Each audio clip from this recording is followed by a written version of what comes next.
What is up, everybody? This is Miguel Antonio Barragan, aka Fight Fiend Migs, joined as always by my co host, Andrew Don't Get It Twisted Lapache.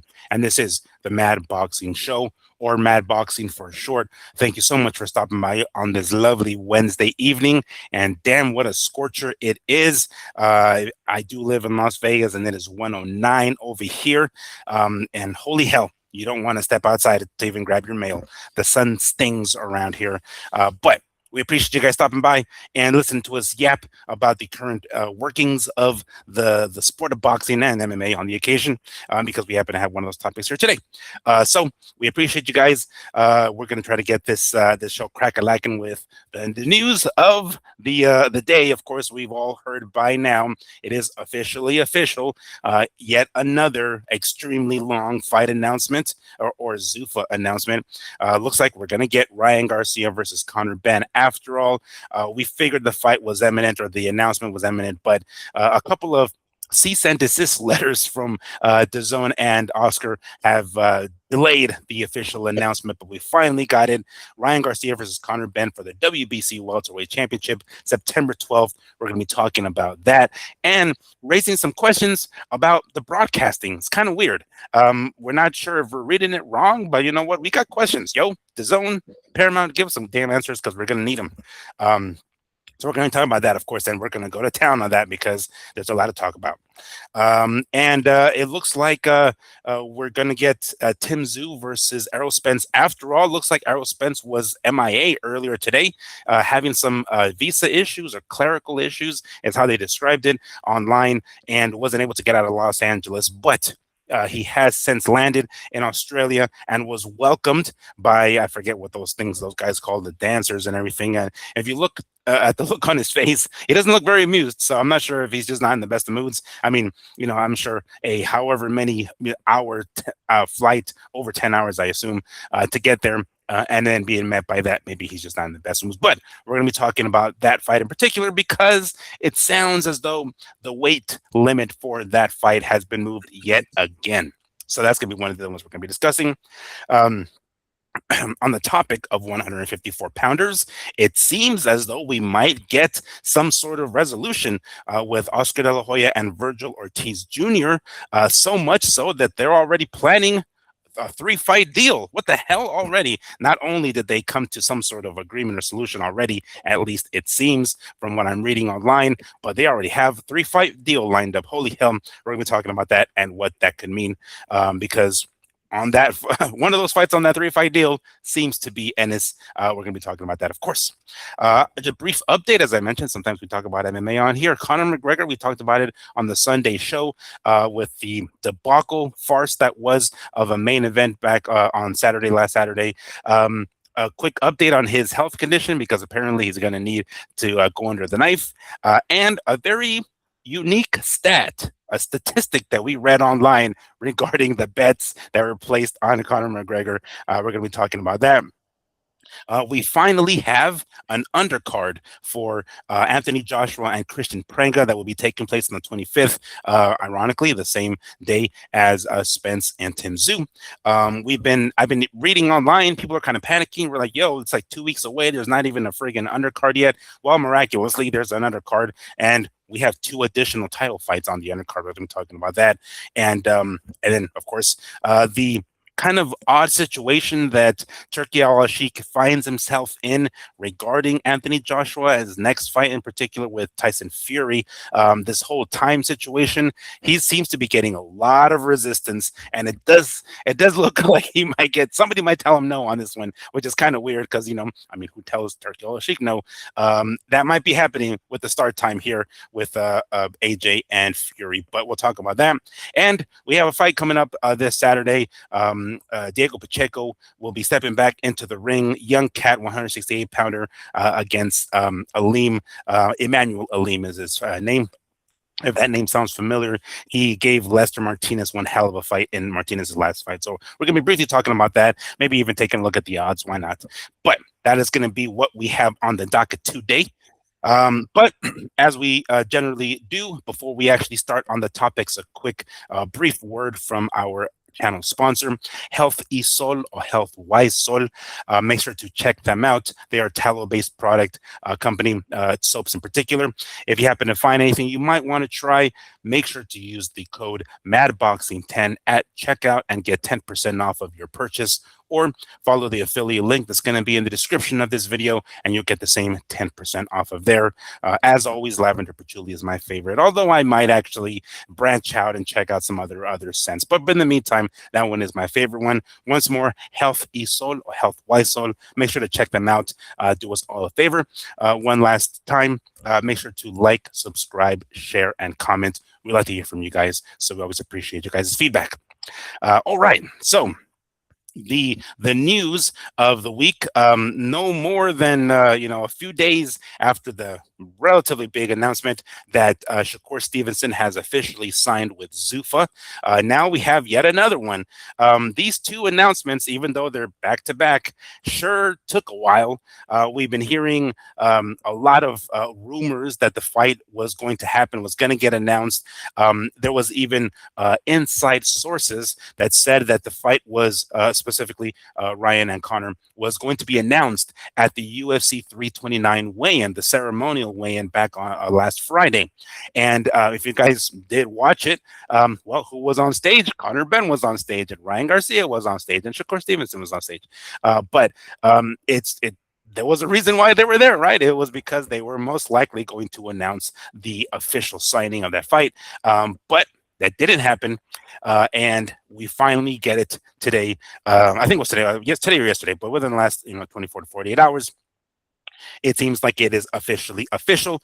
Ryan Garcia will put his WBC welterweight championship on the line against Conor Benn here in Las Vegas, September 12th. It is a very important weekend, as you all know, Mexican Independence Day weekend, with the recent date change of Canelo and Billy going to October. That frees up that weekend, and maybe a missed opportunity. I don't know. We don't know the reasoning behind. At least I haven't read the reasoning behind the date change for Canelo's fight.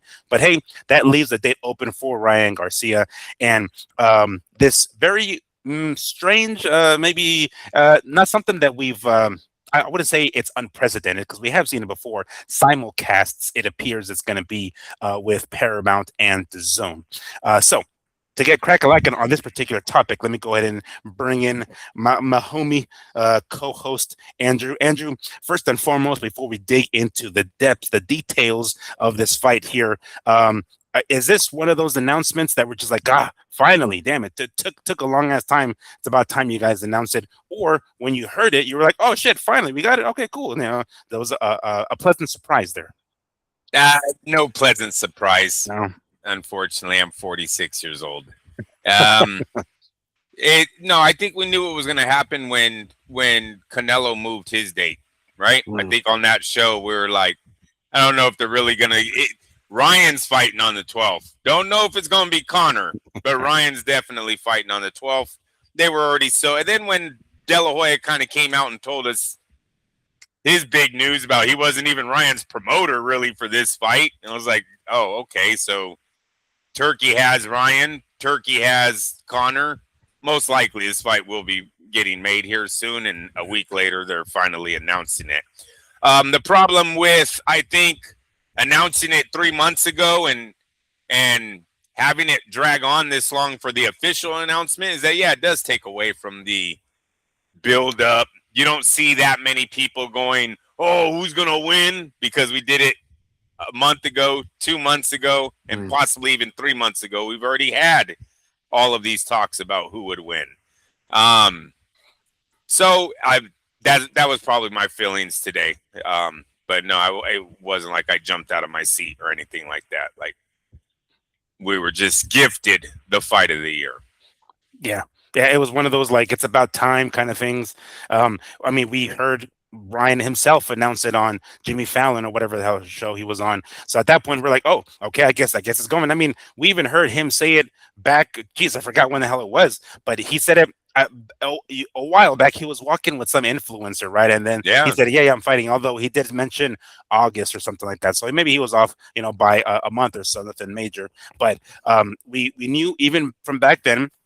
So This will be for Ryan Garcia's welterweight championship, WBC welterweight championship.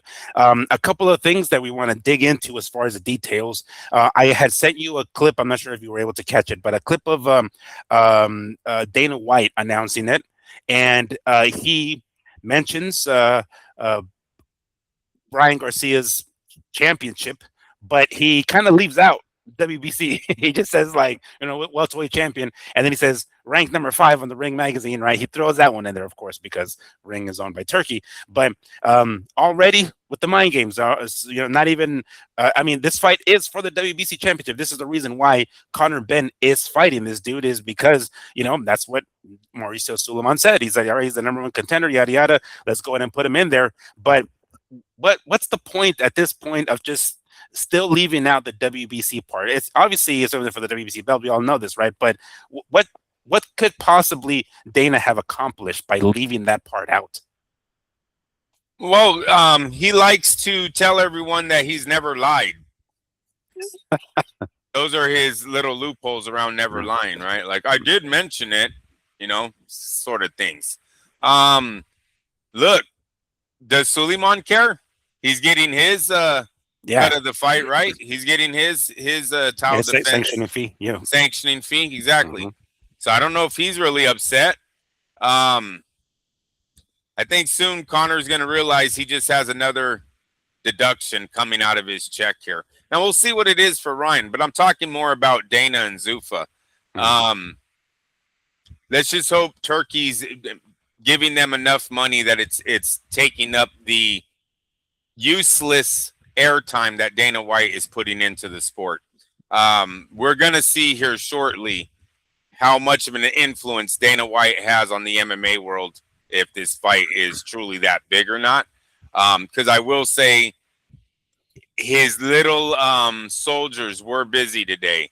Wow, was this thing pushed by the MMA world. I got to think that the MMA fan really wasn't happy going to his website about an hour or 2 hours ago. Like, what the fuck is this? This is what my website's going to look like now? Garcia, Benn, live, T-Mobile, stories on it. Got to read about what they're making.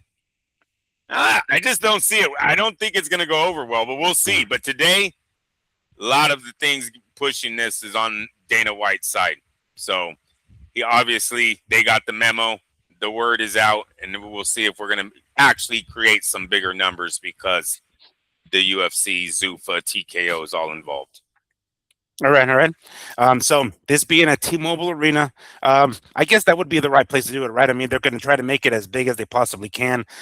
Not quite a Allegiant Stadium type big, but a little bit bigger than MGM type big. This is the perfect arena. I think T-Mobile is right. And you know what I seen on another telecast or a reel, T-Mobile's ran by the MGM. I don't know if they own it outright, but I think they're the ones that put on the events there is what I was kind of basically understanding. So, yeah, T-Mobile is the MGM event, basically. All right. Yeah. I don't know why they still wouldn't want it in the casino. I'm still not a fan of the thing being outside of the casino, but at least they're a part of it somehow. Yeah. And it's I don't know because there's 2 near casinos to it. One of them is an MGM property, but it's a smaller casino. And then the other one that is primarily used for like their parking, I guess, is the New York, which I don't know if is an MGM Resorts casino. But when people exit that, I see the majority of people going to the New York. Most people. I've been to many fights at T-Mobile, and that's usually where they go. I just don't know if that's a property of theirs or not. Granted, it's not directly into the casino, but to some degree it is because people do just scatter off and shit like that. So maybe because it's September, it'll be hot as fuck and people don't want to be walking around, and they'll go straight to the casino and they get something out of it. But it definitely isn't the same as the MGM going directly to the damn casino. Right. Although I'm sure Ryan is going to try to rep Mexico, it lands on September 12th, which is that iconic weekend, I guess, date, as it's a Mexican Independence Day weekend. And with the recent move of Canelo leaving that date, leaves the date wide open. So you would imagine that even though Ryan is going to most likely have like, a Mexican or American flag on him. He might have a Mexican one as well on top of it. But is this something that you think that is? We kind of thought this might be happening with David Benavidez back in May, taking over that Cinco de Mayo weekend that at that year or this year, I should say, 2026 wasn't Canelo's, but we saw kind of like the poor turnout for that one, right? The fans really didn't show up for that one. So I don't know if that's going to be a reoccurring thing for Benavidez. Maybe next year he'll do another Cinco de Mayo thing. But here we are, September now, this date going to Ryan. Is this one of those like, okay, Ryan is officially taking over that spot, or are we going to have to wait until see like what kind of response we get to this one before we even call it that? Ryan's better looking than David Benavidez, so he should have no problem. No, I'm just kidding. He's got better hair too. He doesn't do his fucking braids. No. Yeah, because he's mixed with so many other things. No, I'm just kidding. But it's the truth, right? He's already kind of a crossover. Now, when I say a crossover star, I am talking only about the Americans. David Benavidez never crossed over to the Mexican-American fan base, to be honest with you, right? Ryan has what to make him a star in Mexico, they would have to show us what his Paramount or DAZN, I'm thinking Paramount numbers would be over there, right? Because I don't even know if DAZN has a presence in Mexico.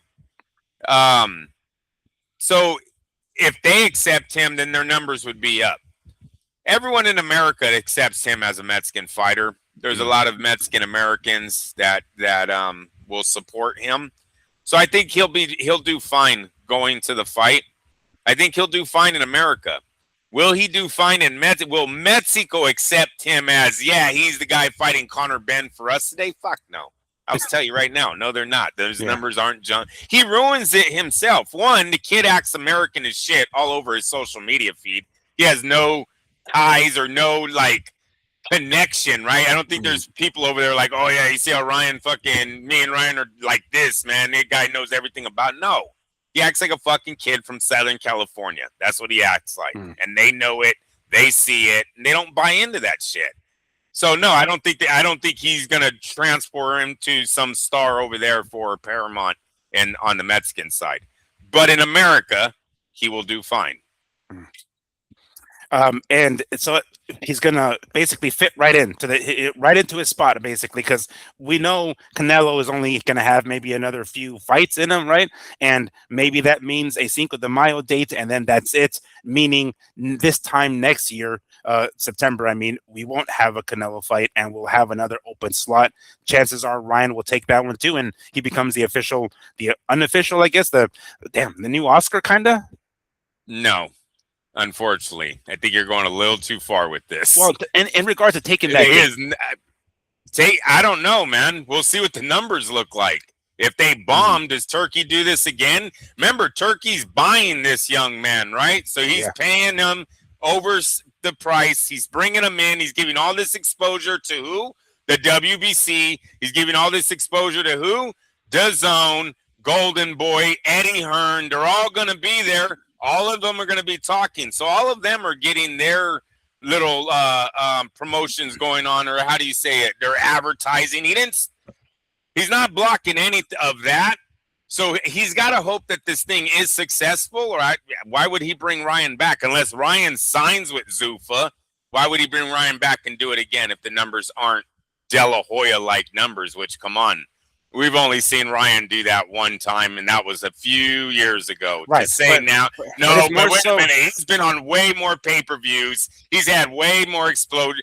Bro, Paramount is not bringing bigger exposure than what Ryan's already been in his career. No, I know. But, I mean, right now, when there's a lack of star, there's like, oh, shit, well, this guy really more by default. Not necessarily because he really like, yes, he's King Ryan, put it on the throne. I take over now. It's more so like, shit, anybody? Well, okay, Ryan's the only person. Matter of fact, we haven't seen Ryan be successful without the likes of Tank Davis. So let's hold off on he's even a star yet. Unfortunately, Miguel, this man's been on pay-per-view with 3 other headliners. They never even told us what those numbers were. He's been on pay-per-view with Barrios. They never even told us what these numbers were, right? So, I mean, seriously, they brag about one night 3 years ago, and we all have. But I'm not – I mean, to say he's the new De La Hoya, no way. I'm not – no way, bro. What if he ends on a fucking knee again, Miguel? Talking about his stomach hurts. Well, then he's not De La Hoya, okay? So, no, I'm not going there with it. I mean, they tried David. He struck out because I'm more sure if David would have had career numbers, September 12th would probably be battling against David Benavidez again. But he struck out, so now they move on to Ryan. But don't get any of that shit twisted. You get one Mexican come out of that country that looks like he's the next star, all these guys get forgotten about overnight. Sorry, that shit will transition right back to them. That's their date. Remember, Ryan just went on a whole fucking rant about being everything else but Mexican the other day. I was just going to say that too, yeah. I was going to say that. Like, he's like rapping everybody else. Yeah, I mean, he's Spanish, he's Portuguese, he's American, he's Mexican. He doesn't know Spanish. Like, he's not even close to that. The only thing he has at De La Hoya is his looks, dog. Him and Oscar would have been knocking out the bitches both in their prime. That's what they would have been knocking out. And a left hook? I don't know if it's Oscar's left. He ain't Hall of Fame. He didn't win gold. No, he didn't win gold. Oscar, Oscar's left hook from, they said, the time he was a child until the time he was done was the golden thing. Ryan has a great opportunity, but he's nowhere near De La Hoya right now. Looks, yes, Ryan, looks-wise. But fighting, career, resume, amateur background, stop it. That's why Oscar gets mad when you guys actually start with that bullshit. Oscar's like, are you serious right now? I fought the whole world at 18 years old. I mean, it's Oscar's own fault. Let's be real here. He knew bringing in somebody like Ryan to replace, I don't say replace him, but like basically to try to be the next him. It wasn't like he got some ugly motherfucker. He got the best looking Latino he can possibly find with talent and says, yeah, let's go ahead and bring him in here to be the next, not Golden Boy, but you get what I'm saying. It happened. I'm sure he didn't do that by accident. It was deliberate. You definitely see his attitude change, though, when they started with he's De La Hoya coming up. You would always see Oscar go, well, wait. I did this at 21. I did this at 18. And it's all true. You know what I mean? Like, the guy fought Julio Cesar Chavez at, like, 21 years of age, bro. Yeah. We're over here like, Zayas is such a man because he went up against Ennis. Take on Chavez at 21. By today's standards, because we get fucking Spence and Crawford at 35 or some shit, right? It's obviously not the same anymore, and seems Boots to be, is 28. Yeah, yeah. Carrington is 28. Yeah, those guys are 28. Yeah. Zayas is 21 though. On 23. Oh, so see, he's even older. Yeah. Anyways, he's got a great opportunity on the 12th. Let's hope he doesn't fuck this up. Let's hope he don't throw salt on him already. Like, let's just hope he doesn't come in and piss hot again or some bullshit. Well, he's kind of already started it with the World Cup thing. I don't know. That's what I mean. He's not really connected because he doesn't know what he's doing with all that shit that he threw on himself on the World Cup. You were barely being accepted. Why did you go on that rant? You know what I'm saying? Nobody wants to hear that. Seriously, it did nothing for him too. Now, aren't all the countries that he was rooting for? Oh no, Spain. I think Spain is still in it, and he's part Spanish too. So Portuguese, Mexican, and Spanish. So he's got one team left in. Maybe he wears that flag.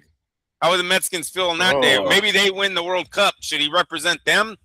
Damn. Stupid.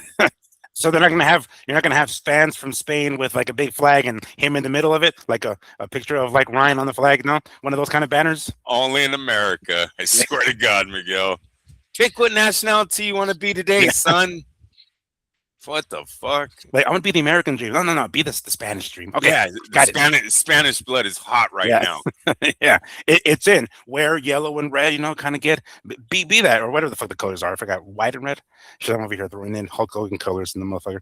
But whatever those colors of the flag is, my point. But yeah, no, I mean he's got a lot of pressure on him to come through and deliver. I'm sure he'll be the favorite. I presume he'll be the favorite, of course. Conor Benn being a little bit more of an unknown here in the U.S. Does he learn Spanish before September 12th? You got to think Benn is coming hard with his Spanish on that podium, bro.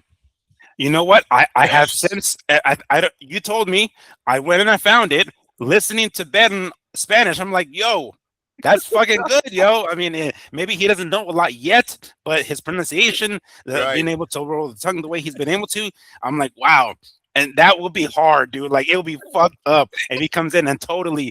And I'm side story. Years ago there was a UFC here in town, and the fighter Vanderlei Silva, who's Brazilian, was doing autograph signing at some gun store. I go over there, there's like nobody there because nobody really knows him, and like he's totally clowning a security guard there. The security guard who's like Latino, Mexican American, it looks like, right? And he was like talking Spanish. You know, most Portuguese people do talk Spanish, or Brazilian. And he's like, man, fuck out of here. I'm more Mexican than you are, fool. But in Spanish, he's saying this shit. And we're like, oh, fuck. He's totally calling this motherfucker out.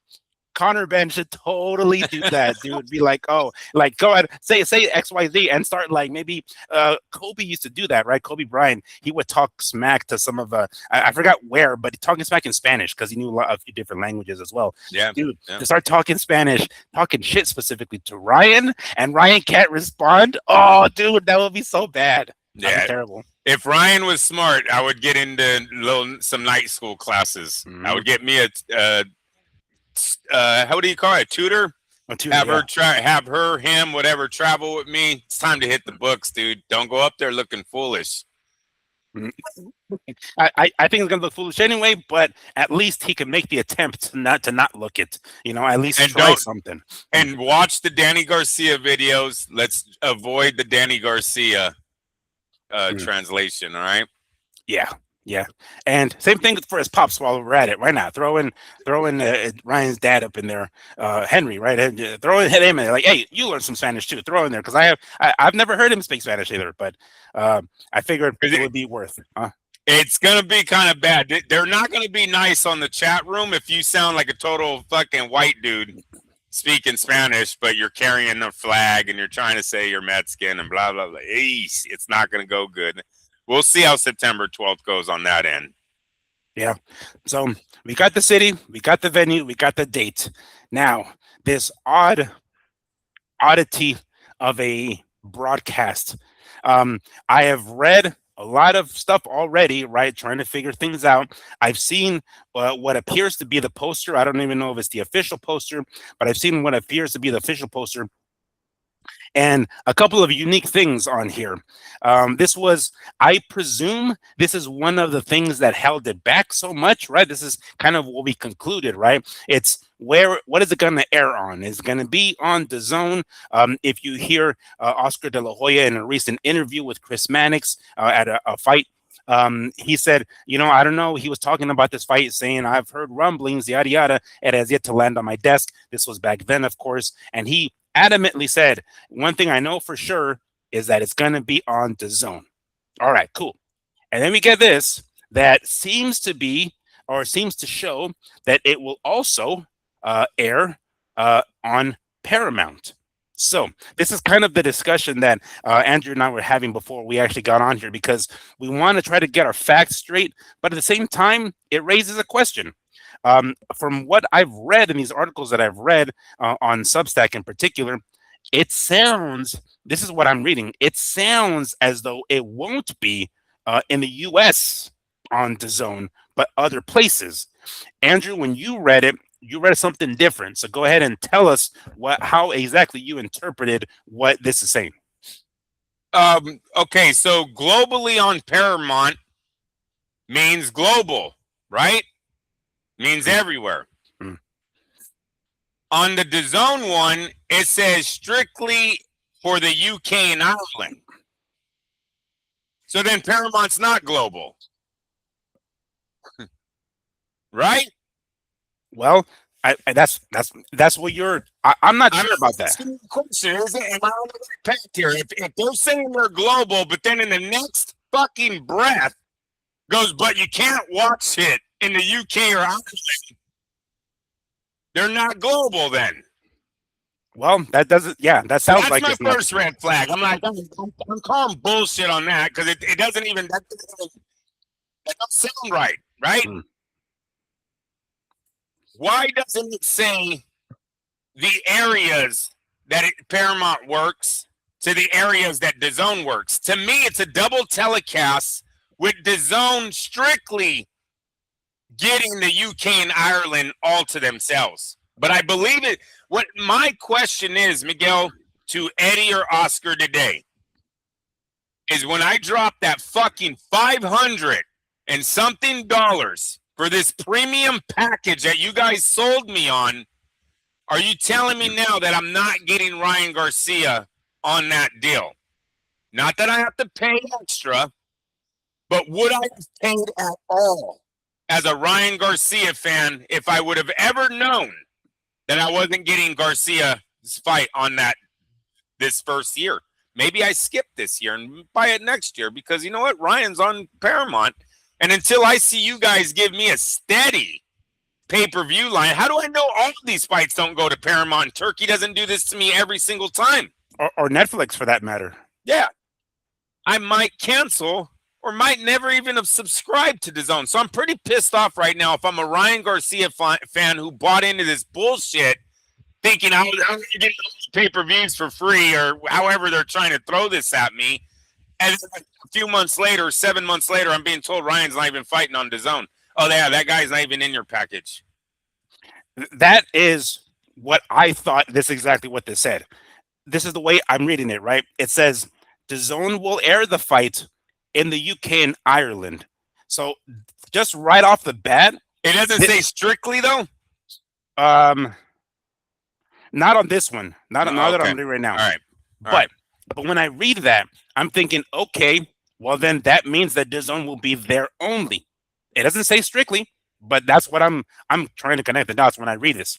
And then it says, while Paramount will air Garcia Benn globally. So in the UK, they will get, and Ireland, they will get it on DAZN or Paramount. That will be a simulcast.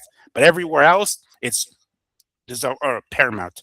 That's what I'm understanding. Now, we have seen simulcast before. As a matter of fact, in the aforementioned Garcia and Davis fight, it was a PBC, so you can order it on PBC pay-per-view, or you can order it on DAZN pay-per-view, and then you'll get whatever commentators you pay for, right? So it has happened before. It's very likely that this is the case here because it seems unlikely what you said, that really you're paying $500 for this package, for this ultimate package. And one of the reasons you're paying for it is this dude who's on DAZN, Ryan Garcia, one of the big money makers, and the majority of the eyes that are on him isn't going to be on DAZN. Then what the fuck am I paying for at that point? I remember when I said last week that I think if this does turn out this way for the American DAZN subscribers, this could possibly hurt the relationship between De La Hoya and DAZN. That is huge if they lost Ryan Garcia on this package deal for the American viewerships. Yeah. They might even be getting phone calls of wanting some kind of money back. You guys lied, right? When you guys sold this package, did you tell people Ryan Garcia would not be included? Probably not. Remember when I went to the home of DAZN and I told you who's the fighter they have on the fucking cover?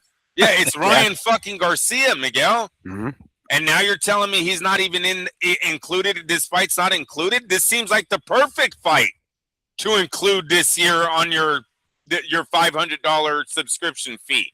This is the fight that you want. What do you mean it's not there? Yeah, exactly. And like one of the biggest, if not the biggest fight of the year. Like, this is the one thing that's not going to be on there. Go ahead. And another thing is Paramount would really have to look at DAZN's numbers in America, because if they're not even close to what Paramount's pushing, why would they really care? Paramount's not charging anything extra to show this, right? DAZN might only have, I mean, it says they have 20 million globally. You would have to think that the majority of those are soccer fans from the UK. So you know, You're looking at what, under maybe 10 million subscribers in America? You know, because they don't have a lot of sports that are being pushed out here. DAZN never had a big market out here. So I guess maybe 10 million still too much. And Paramount's like, no, we only have 20 million. Fuck out of here. We're not doing it. We need Oscar or Eddie to explain to us how he was left out in America. And yes, I definitely think, and not even Eddie, because I mean Eddie is, I mean, I guess he's DAZN. I know he's his own, but he doesn't have anything to do with this. I mean, he lost Conor. It's really more so Oscar and DAZN. Well, Oscar, but I'm sure I can guarantee you Eddie's going to be there through DAZN. I can guarantee you. Oh yeah, bro, he is DAZN. I mean, yeah, I guess so. Yeah, you never seen another face for them. It's always Eddie Hearn. So yeah, that is very true. Yeah, so both of them are going to have to come out and see how this deal worked. As far as who won, who didn't, obviously Paramount won. They have turkeys behind them. So, you know, it's we will see how the fight does. This is a fight. We don't know the numbers yet. We don't know how much Turkey is put on to put this thing on. To even gauge where they need to start to be successful on getting a get back. You know what I'm saying? Like, if it took him 60 million to put this thing on, where are they going to get that 60 million back? I can guarantee you no subscribers are coming to Paramount over this. I can almost guarantee you that. I don't see it changing. Everyone that has Paramount that watch it already knows Ryan Garcia. You know what I mean? I don't think he's jumping into no new fan base here. So we'll see if the money is worth it. If what Turkey invested in this is actually worth it at the very end. I don't know how we're going to gauge it though. There's no pay-per-view numbers to go off of. Their viewership numbers, Paramount doesn't get behind shit anymore. I'm sorry. I've waited fucking months for Paramount to announce something. They don't. No, I think it's bullshit, man, because Netflix stays behind theirs. Right? When Jake Paul said he was the most watched thing, did you see Netflix avoid it? Fuck no. They doubled down. They posted it on their feed. Their name was all big across it. Why would Paramount let 34 million views in one night? Just, that's small fish to us. Wait, you guys only have 20 million subscribers. That's small fish. That's 14 million subscribers than you had before you signed this deal. What do you mean it's small? And we just had a major card with Conor McGregor's comeback and no numbers yet. Like, we should totally been known by now. This is kind of a big deal. Like, they could have at least told us something, but we're already a week away, huh? Where's the social media hits? Where's Paramount going, oh, our page was looked at 50 million times that day when we put that one Conor McGregor, UFC 250. All I'm saying, and then don't even talk about Zuffa boxing. No, that's non-existent. They don't show us shit on that's the stepchild. That's the redheaded stepchild. It's like, oh, what? We have boxing? Oh, shit. Okay. Yeah, it's one of those. It's like, oh, no, we don't really mention it. It's not really ours. Like one of those. So I'm a little nervous. We're not going to even be able to gauge the success of this thing. Oh, man, that's really bad. He owns it. He paid everyone off to a point where they don't have to talk. Like I said, I don't think the WBC gives two shits that Dana White didn't bring up their name. The check's already in the bank. The WBC is already golden. They're grandfathered in. All the young guys that are looking for legacy, they're looking for that old boxing scene. They're never going to leave these belts alone. So I don't think that Suleiman really cares that Dana White mentioned them or not. They're in the game still. You know what I'm saying? Yeah. Yeah. Definitely weird. I want to, okay, so check this out. I don't know if I'm going to have a chance, but I'll give it a go. On the 1st of August, we're going to have a fight here, Lamont Roach and Cepeda. Cepeda is a Golden Boy fighter. I'm going to try to go to some of these, events and see if I can find Oscar. I'm sure that people are going to be there. They're going to have to, they usually do the little media scrums, right? I'm going to try to sneak in there and see if I can ask him. And if we don't have an answer between now and then, which we might, we're talking about a couple of weeks still. So if I can find the motherfucker and ask him, like, yo, give us a straight answer on this, please, I will do that. But unless, of course, we get the answer between now and then. But in the event, like you were saying, that we don't get the numbers from Paramount. Do you think the Zone will give us the numbers? Like at the very least, if it is going to be aired on their streaming service, which it may very well be, they will release that, right? Like if it's a huge success. I mean, I'm trying to think another time that the Zone has done that, and maybe they haven't, but Paramount doesn't. Whatever, they don't release the numbers. The Zone would, right? You would hope, but honestly, DAZN really don't release shit either. But we've always known. DAZN's always been in the hole. These guys were in the hole when they signed Joshua and Canelo. They didn't start off on the right foot. You know what I'm saying? So I think that's the reason why DAZN has always been shy about telling everyone where they're at. They might not get another boxer to sign if they said we only had 60,000 people watching. Right. A lot of these guys are pushing, like DAZN was an investment company, right? They invested money in that company. They went out and they tried to buy the sports world. Now you've got Turkey trying to do it. All of this is money that's already funded, though. PBC tried to do it. Money that's already funded, right? There's no way we can track to see what is being successful or not because the guys at the top write the checks no matter if 5 people watched or 100 people watched. So it's going to be kind of hard to gauge this one on you know, and then I have to look at all the Dana White media members, and do I believe them? You know I don't. I don't believe anything that comes out of just strictly some fucking website on the thing. I want to have somebody with money. Netflix, Paramount, DAZN. You know, you guys need to come out with these numbers. Don't hand that off to some guy to announce that we don't give 2 fucks about or only has like, you know, 5,000 likes on his posts. You know what I'm saying? Like they've got to do better on getting us these numbers, but I don't think we'll know, and I don't think anyone cares. The checks are cashing, right? Everyone's getting rich. So I don't think Conor Benn's going to care. I don't think Ryan Garcia is going to care. Let's just hope these kind of payouts and this kind of structure doesn't affect the fight. Will they care? Don't want that kind of attitude, right? Right. Yeah. Some of these guys, you know, soon will we start having I'm going to retire at 31 anyways, because I never thought I was going to make $30 million, and I just made $30 million with Turkey. So I'm almost out of here anyways. One Terrence fucking Crawford. You know what I'm saying? One check and you're gone. You're done.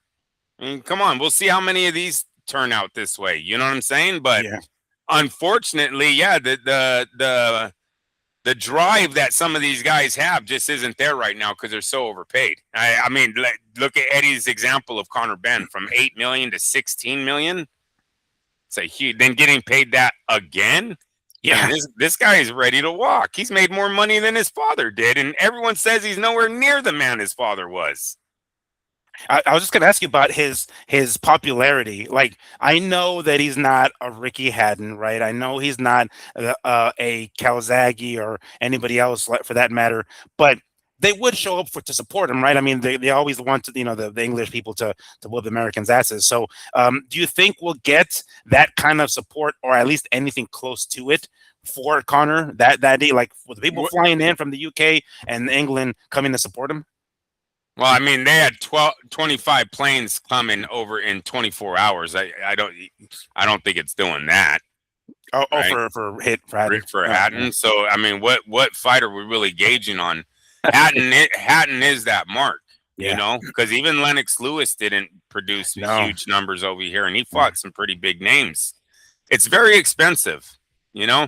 It's not that expensive, and then now because of the World Cup, we see that the UK is not as up to par as American stadiums, right? So who knows what the ticket price is over there? Who knows what a night of going out to one of their events at their stadiums is really like, what it really costs the local fan. But I know what it costs to get on a fucking airplane and come to Las Vegas and stay in Las Vegas and buy these ticket prices, you know? So look, when I look at the chat rooms, when I look at Conor McGregor's comments under him, he has fans, bro, but no, he's not loved over there. It's not like he's, you know, Canelo or even the up and coming Saul Alvarez of the UK. No, there's a lot of he's got the drug history, right? So he's gets that thrown in his face. Yeah, he's got that's already tainted. It's yeah. And then the Eubank thing, and then the fact that he's not as good as his dad was at this time, So he's got a lot of hate on his comments too. The haters will watch. I don't know if they travel to Las Vegas to hate on him. Right. Yeah. Like, hey, you really how much you drop on this? Like 10 grand, but you fuck Conor Benn, man. Fuck that dude.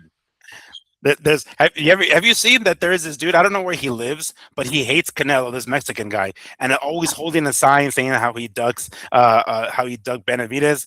I've seen him easily at like 4 different spots. He's always there with a big ass sign. There's like some homemade poster sign that he fucking made. I don't know where he's from. It's all Benavidez's uncle. He's like, I'll get you that fight. Don't worry. Fuck this guy. Eh?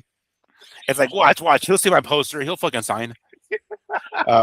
But yeah, I mean, it's like that guy. Like he's just showing up everywhere. Yeah, and I don't think the UK guy or the English fans would be like, yeah, I'm gonna drop 11, 12K to fly down there to fucking tell him to boo, tell him to fuck off, and boo his ass out of the ring. No, I don't think they'll do all that. But I thought maybe he had more love over there, enough to people like would come down and support him.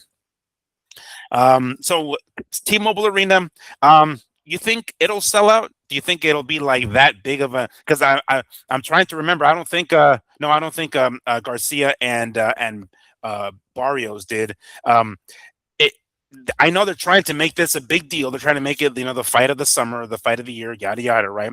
Now that Ryan is the champ, is that different from him fighting Barrios? Because it was Garcia and Barrios. You see 2 Latino names, and T-Mobile had a whole fucking bunch of discounts for their tickets. Now with Garcia as champ, though, does that change things? Do you think we're gonna get maybe not a sellout, but I guess close to a sellout arena that night? It should sell out. That's not a big stadium, right? I mean, we're in a pretty bad place if you can't get 20,000 people in when you have 2 guys. That's a stadium, though. I mean, the other no, but it's not a Legion. I'm talking 70,000. Yeah, that's what I mean. If it was in that stadium, then I would say I don't think it's going to sell out. But I mean, T-Mobile, what the fuck? That's 20,000, dude. Yeah, they better be able to sell out 20,000. And how many? You got what? 2 months still, and we've had really almost half a year promoting this fucking thing. I mean, tickets should already be flying out the door right now as we speak. Real interesting. I went to my Instagram to look up Conor Benn, but on the first thing, it's Zuffa and the Ring magazine shared a Ryan Garcia. It's a post of Ryan Garcia talking about why he doesn't like Conor Benn. They're starting the promoting of this fight. It's been up for 4 hours and 1,400 people have liked it. So you better get a bigger reach than that. We put a lot of money. Put a lot of money into this fight, dude. Yes, quite a bit. That's not exactly the kind of reaction. I mean, but is it the fact that they're not interested fans, or is it the fact that they've already let the cat out of the bag? Like we kind of know it. So once the announcement actually happened, they're like, oh, we kind of knew it was going to happen anyway. It's not really a surprise. It's Zuffa. I thought anything Zuffa related was be touched to gold, right? But we will see how much influence they have on this fight. Can we say this is their first big fight? I guess so, because they do have Conor Benn. So this really is Zuffa's first big fight here. So we'll see. We'll see how many numbers they break, and because it should. I mean, look, it's on a free platform, right? When I say free, you guys know what I mean. Obviously, we all pay for Paramount, but we're not putting anything extra to watch this one. Not pay-per-view. We should see 20 million views. I believe on Netflix, that's what we would push, because everybody has Netflix. You don't have to pay in extra to watch it. It's on a Saturday. I don't give a shit what Paramount, what their subscribers are in America. If the UFC can do 34 million views, then I think the Ryan Garcia Benn better pull in around 20 million. Or he's not that big of a star as we keep saying he is, dude. Remember, Oscar used to say that about his social media feed to his team. Man, our guy used to bring it up all the time. Sure. Remember, Lee used to say they're fucking lying about how popular he is. He doesn't have this many followers on Instagram because his TV ratings are shit. And then Oscar finally, when they started having their little troubles, they started finally coming out and going, oh yeah, he has 3 million followers. Then why isn't his fight on DAZN or wherever he was at that moment in his career? Why not getting 3 million people watching it? Yeah. I guess it's safe to say that the distribution, DAZN and Paramount, is what held this fight back so damn long, right? I mean, they had to come to this wacky ass conclusion, which we still aren't too clear on, but try to be like, all right, like, can you imagine it going back and forth? Like, all right, it's gonna be on Paramount. Like, no, it's gonna be on DAZN. Okay, it'll be DAZN over there, but Paramount over here. Okay, I guess it's safe to say that's what's held this back. The official announcement, yeah. It has to have been. They had to strike a TV deal of some sort. Because the money was already there, right? The money was already there. This was about Ryan's ties to DAZN, and he had an exclusive offer. That's why I don't understand, like, how how Paramount could go, oh, we're global. You're going to be able to watch this global, except for. Why wouldn't they just say, hey, look, in the UK and in Ireland, it's DAZN. Everywhere else is us. See you guys September 12th. It's almost like they were like, how can we both make us look good? Well, I'll say globally, and then you guys just say, but is it a double telecast? What I want to know is what you're going to tell your friends, Eddie, for DAZN, is no, we're not showing this on our telecast in America. That's what I need to hear come out of him or De La Hoya's mouth, and then. Dude, that's some bad negotiating by DAZN. It really is. Unless Turkey wrote another check that we won't fucking hear about for another week or so. You know, knowing Oscar, he'll tell us like a week after the fight. That's some bad. I mean, that is a huge. Matter of fact, I can't remember the time where you had two. Look, Conor's only big because Turkey's paying him like that. We all know damn well Conor is not a $16 million guy. But with that being said, the argument right now is he's a $16 million guy going up against a $30 million guy. There's a $46 million guaranteed purse in this fight right here. Most of the time, neither telecast release the rights of their guys. Showtime and HBO were like, fuck you. We're doing double, right? Tyson, Lewis, Pacquiao versus Mayweather. And I want to say De La Hoya, Trinidad, right? These are all double telecasts, right? Because isn't Trinidad is on Showtime? Yeah, he was on Showtime at the time, yeah. Yeah, so we don't really see this where they're like, oh yeah, he's our fucking golden asset. Yeah, borrow him, fuck it. It's like, are the one guy that gets us the most views? Yeah, sure, go ahead. He won't be on our TV. The one guy who gets us the most eyeballs and the most subscriptions? Nah, you guys can take him for the night. Good job, Oscar. Yeah. Man, you really worked the deal for yourself.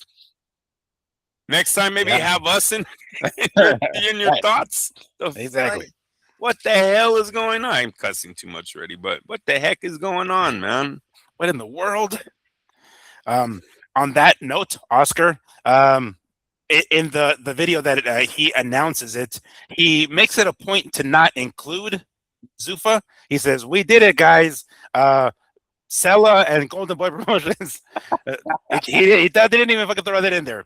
Already playing with the mind games, I presume, but I can't really put it to anything else other than that. Already with the mind games, but I would have to imagine that the build up to this fight with him and Dana is going to be fucking bananas. But yeah, I noticed that when I hear Dana White completely leave out the WBC from that announcement, and then I hear Oscar leave Zuffa out of it, I'm like, oh, here we go. It's already started, but. It's good shit, we're already getting it, right? But did you notice that, how he left Zuffa out of it? I don't know if you got that, but no, that quick clip. Yeah, no, I haven't looked at the Oscar clip yet. No, sir. All right, no biggie. But all right, it's officially official. September 12th, T-Mobile Arena, Las Vegas, Nevada, on one of two or both streaming services, Paramount Plus and DAZN. We got ourselves a WBC welterweight championship fight, and we'll see how things go between now and then, whether or not we'll get some clarification on the distribution of it, and anything else, any other information that does pop up regarding it. You best believe we're going to bring it to you guys. I would say, wait, one more thing. Yes. Opatai's got to be crying somewhere, right? Why does the guy have to be the first one to go over to Zuffa, lose his title, get told he's not fighting for belts, and then their very next big fight, we have a young man fighting for a title? Because you would have to think that the WBC has already talked to Zuffa, Turkey, Sella, Dana. I mean, why all these names? Why? It makes no sense why we had to add so many fucking people to this plot. But let's go down the list. Dana, Turkey, and whoever's running Sella. Who's running Sella? Isn't they got their own guy too? Oh, geez, no. I'm thinking TKO. I'm thinking that Ari Emmanuel dude. I'm thinking Tony Khan, or not Okay, Tony Khan. TKO. The Khan dude. I forget his first name. So Yeah. maybe Dana's the connection to all of that. But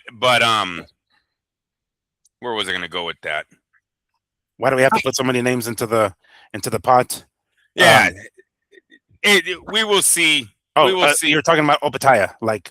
Oh yeah. It sucks to be him, dude. It really does. Like, oh yeah, because the WBC had to have talked to them already, right? Yeah. They had to say, okay, what happens if Conor Benn wins this thing? What are you guys doing with my title? Are you going to throw it in the garbage can like Riddick Bowe after the fight? Is Dana going to get to go on the podium and go, oh, this don't mean shit. All we wanted was Zuffa. Here, take your fucking title back. I don't think so, right? Because that's like, that would be like burning the bridge right there. That would be it for them working with the titles. So then, Dana, sorry, I know you don't lie, but so he's a WBC champ now. So he's fighting for WBC title defenses. Is that what we're saying now? There's so much just unknown about this. What's going on in this fight right here? We'll see how it does. But I believe that could have been something they were talking about too. You could have had them doing the same shit all over again. WBC telling Zuffa, if you guys do anything bad to this title or disrespect this title in any way, it is the last time we work with you. It is the last time any of our fighters will be granted to work with you. You will be barred from all title, what's it called? Purse bids. You won't be allowed in the door. Like, there might have been more than just the DAZN contract being discussed here. And you can honestly say the WBC won that battle because they are involved. They're fighting for their title. They're paying them. So all that shit Dana was saying earlier about them, fuck these titles, and their sanctioning fees are just robbing. Well, where are we at 2 fights later? Thank you. Right.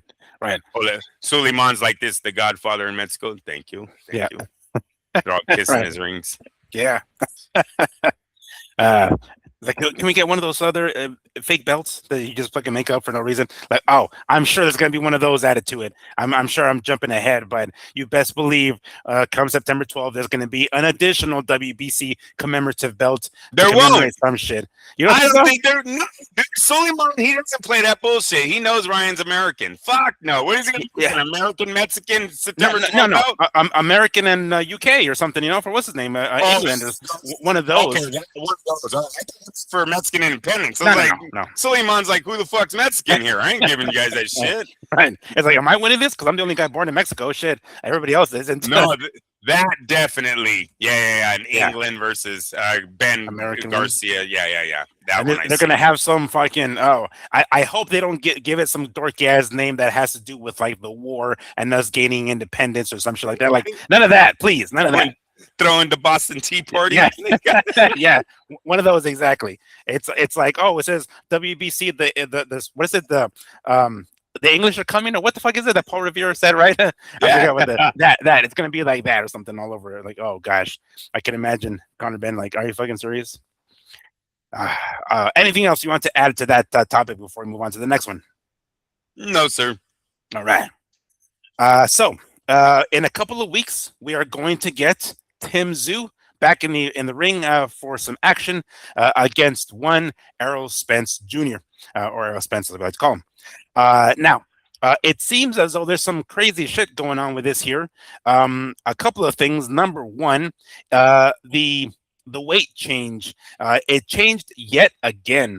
As I understand it, it was initially supposed to be a 154-pound fight. Because Errol Spence is moving up to 154 from his last fight with Crawford, being at welterweight. That at some point switched. I must have missed it because I don't remember them talking about it, but I missed it. Somehow it jumped to 158 pounds, some catch weight of 158 pounds. And apparently it's been like that for some time until recently. Let me go ahead and pull up this quick little caption that I found here on Facebook. So, concerning news for Errol Spence Jr. fans, as it has been confirmed, his highly anticipated return to the ring against Tszyu in Australia will now be at 160 pounds or middleweight. The fight was initially agreed to a catch weight at 158. This was way before. Yet Spence seemingly couldn't make the weight, which is not a good sign. Now, I guess to jump into the conclusion here, because we are still 2 weeks away, so I don't know how far he is from 158, but seemingly, according to this article, he couldn't make the weight, which is not a good sign. Only weeks away from fight night. And then this particular person threw in his opinion. He said that I have said nonstop that this fight was announced, but I fear Spence is being sent out there as cannon fodder for Tszyu. In other words, lamb being led to the slaughter here for Tszyu. Spence is being that, right? That's what they're trying to say here. Andrew, when you see this constant change, I think right off the top of my head, the only time I remember hearing about anything like that was Chavez Jr. And that's happened to him before, saying they're going to do it at a middleweight, then ends up being at like 163. And I keep forgetting what the weight and what fight it was specifically, but it's happened before with him. A few of them. Yeah. Oh, it's a few of them. It was a few of them. Chavez, they always move the line. Yeah, right. Always moving the goalposts for him. And it seems like that's going to be the case here again. We know, well, at least based off of what we know of Chavez Jr., that in his instance, it was more so a lack of discipline. Are we seeing the same thing from Spence here? Because he doesn't seem like the kind of guy who likes discipline. We've always seen him in great shape and everything like that. And then he's been out of the ring for a while, so he's moving up in weight. On top of all this, could that be what's going on, or what else could be the reason that he's changing up the weights like this? Well, I definitely am leaning towards that's the reason why they're moving this finish line for him so many times. Look, I went into this fight thinking this was going to be a Spence knockout. Since all the news has come out, they were saying he was even having visa problems. They didn't know if he was going to get into the country. Now it doesn't look like he's in shape. Tszyu said he was coming for his retina. Yeah. I love the talk, but damn, that's that's brutal, man. Like, yeah, damn, there knows that the guy is wounded and he's going straight for that. Doesn't look good for Spence. Doesn't look good. Looks like they just want him in the ring. They don't give a shit. What do you want to weigh? How about that? we already know.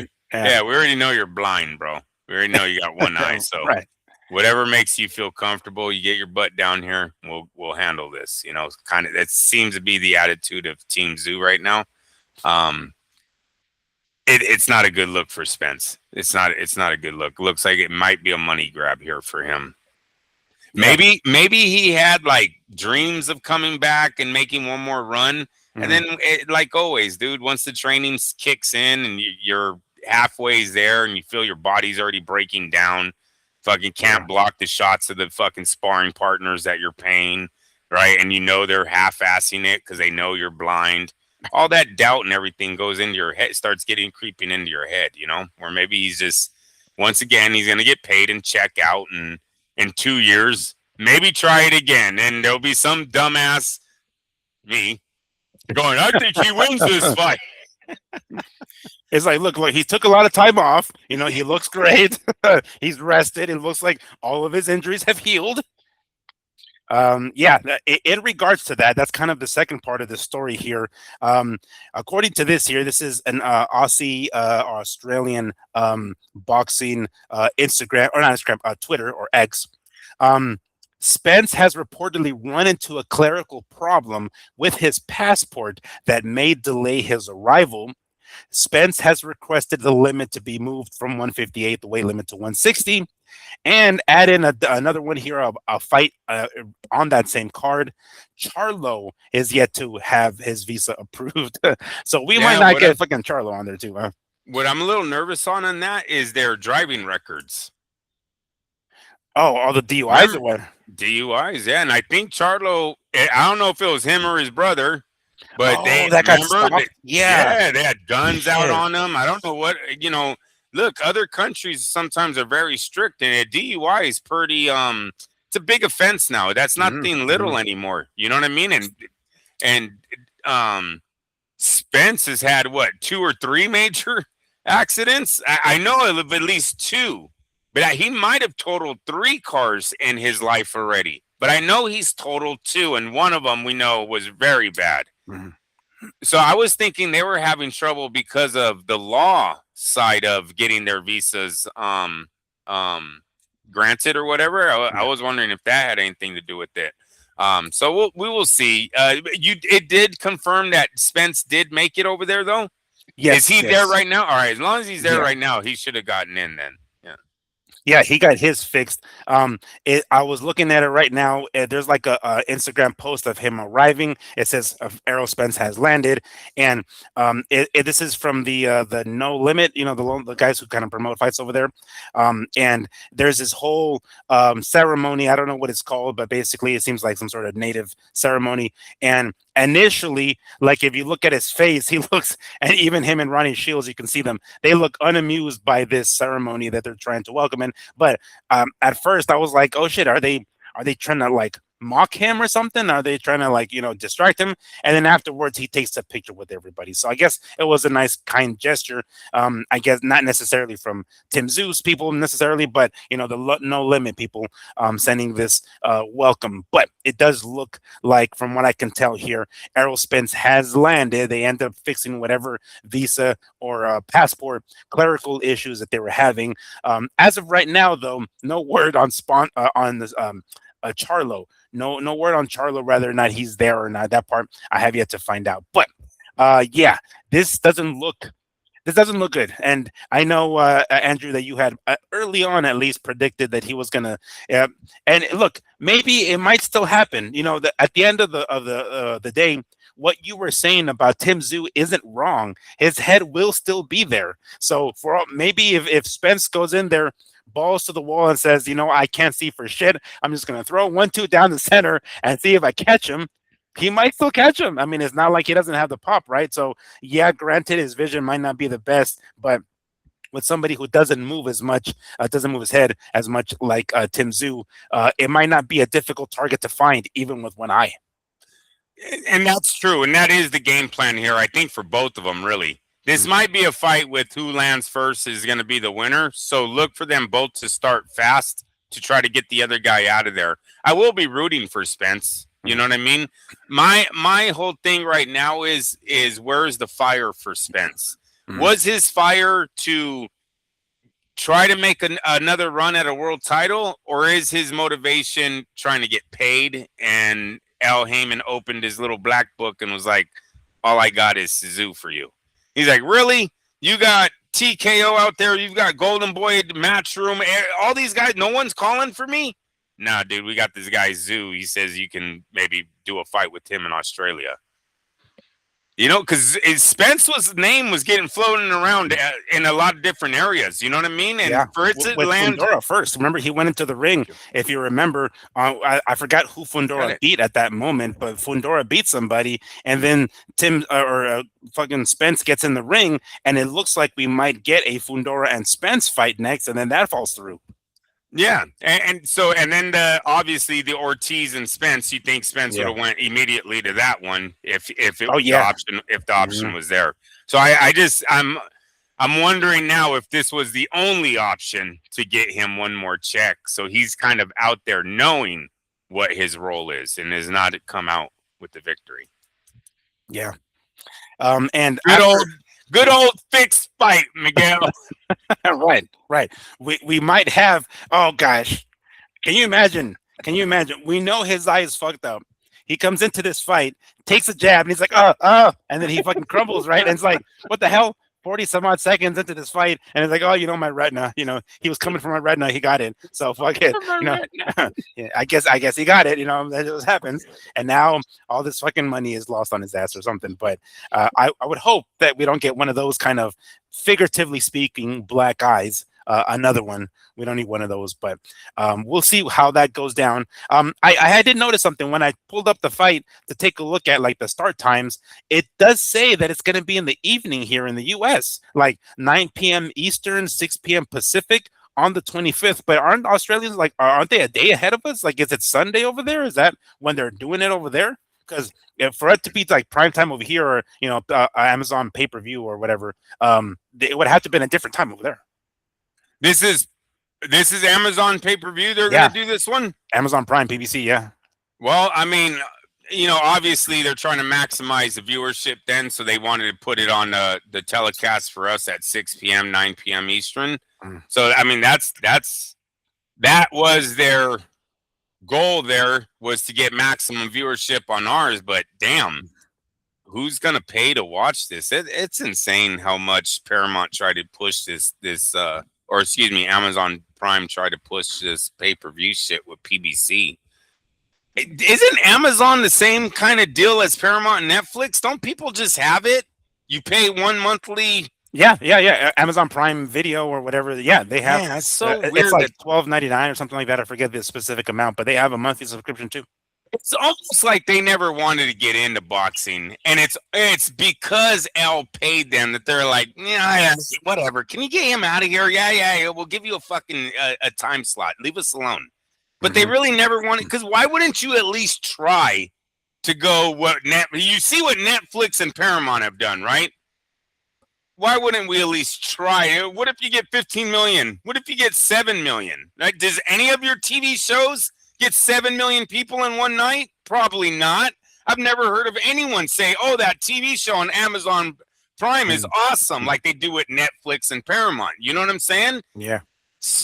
So weird. But I mean, it could be the roster. Do you think it could be the roster? Like, here comes Al and says, look, I got these guys left. Everybody bolted already. Stephen Fulton and everybody else, Ennis, they're already gone. And it's like, I got these guys. Can we do it? And they're like, wow, fuck. And then it became that. They're like, okay, fine, leave them alone. Yeah, you go ahead and give them talk to my secretary or some shit like that. And then they'll figure out some deal. Because really, they had Tank, right? Have Tank, I guess. And then Benavides, which are like the main ones. And then that's it. And then if they show them those numbers, they're like, this is it? I don't know. Their pay-per-view cards have been decent. The Antoine Russell Jr., or Gary, right? Gary Antoine Russell. He's decent. He has a fan base. He's slowly building his fan base with the PBC guys, the Floyd Mayweather fans, all the fans that are Tank Davis fans. They're starting to know who he is. Pitbull Cruz, they've had some really good talent. Even the Martin being on the undercard. Frank Martin. Yeah, Frank Martin. They've had some decent cards where it's like, why wouldn't they at least try to do one of these good American-backed fight cards on their regular app just to see what their viewerships would be, if there was any interest at all on bringing this stuff back or trying to build a relationship with Al Heyman.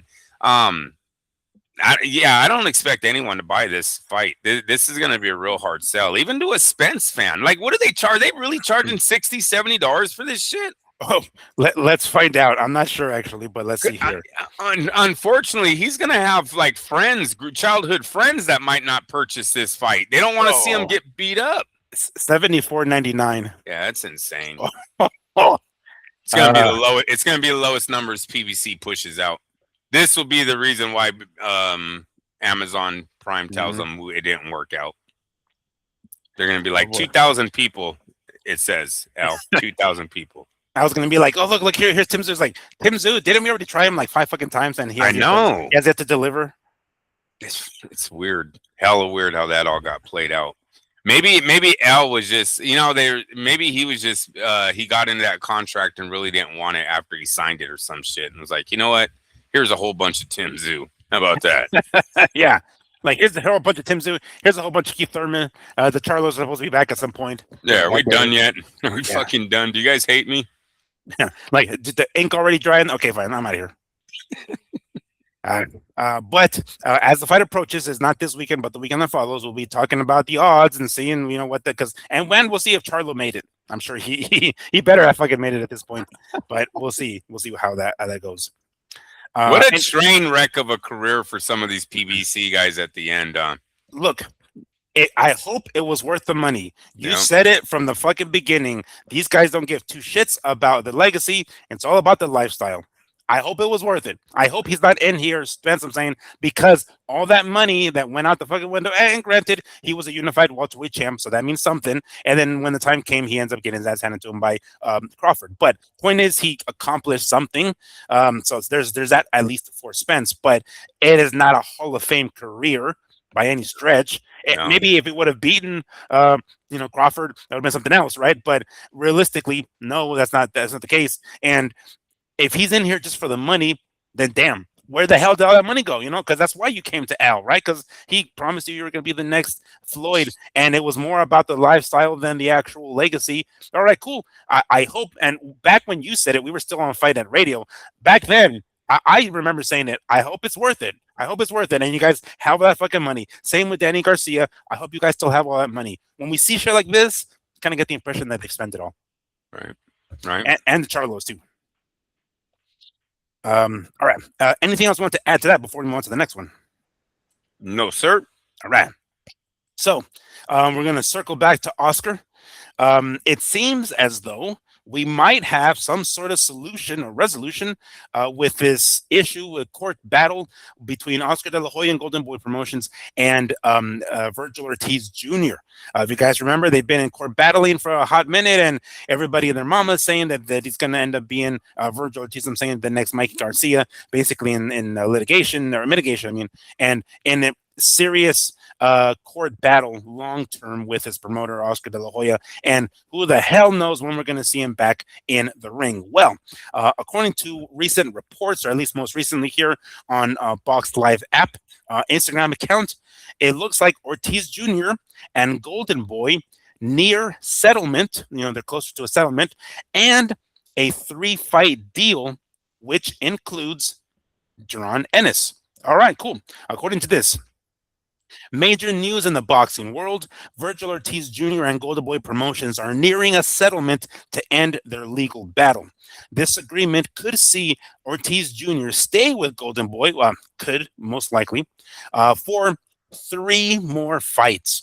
And crucially, it reopens the door for a potential showdown with Jaron Boots Ennis.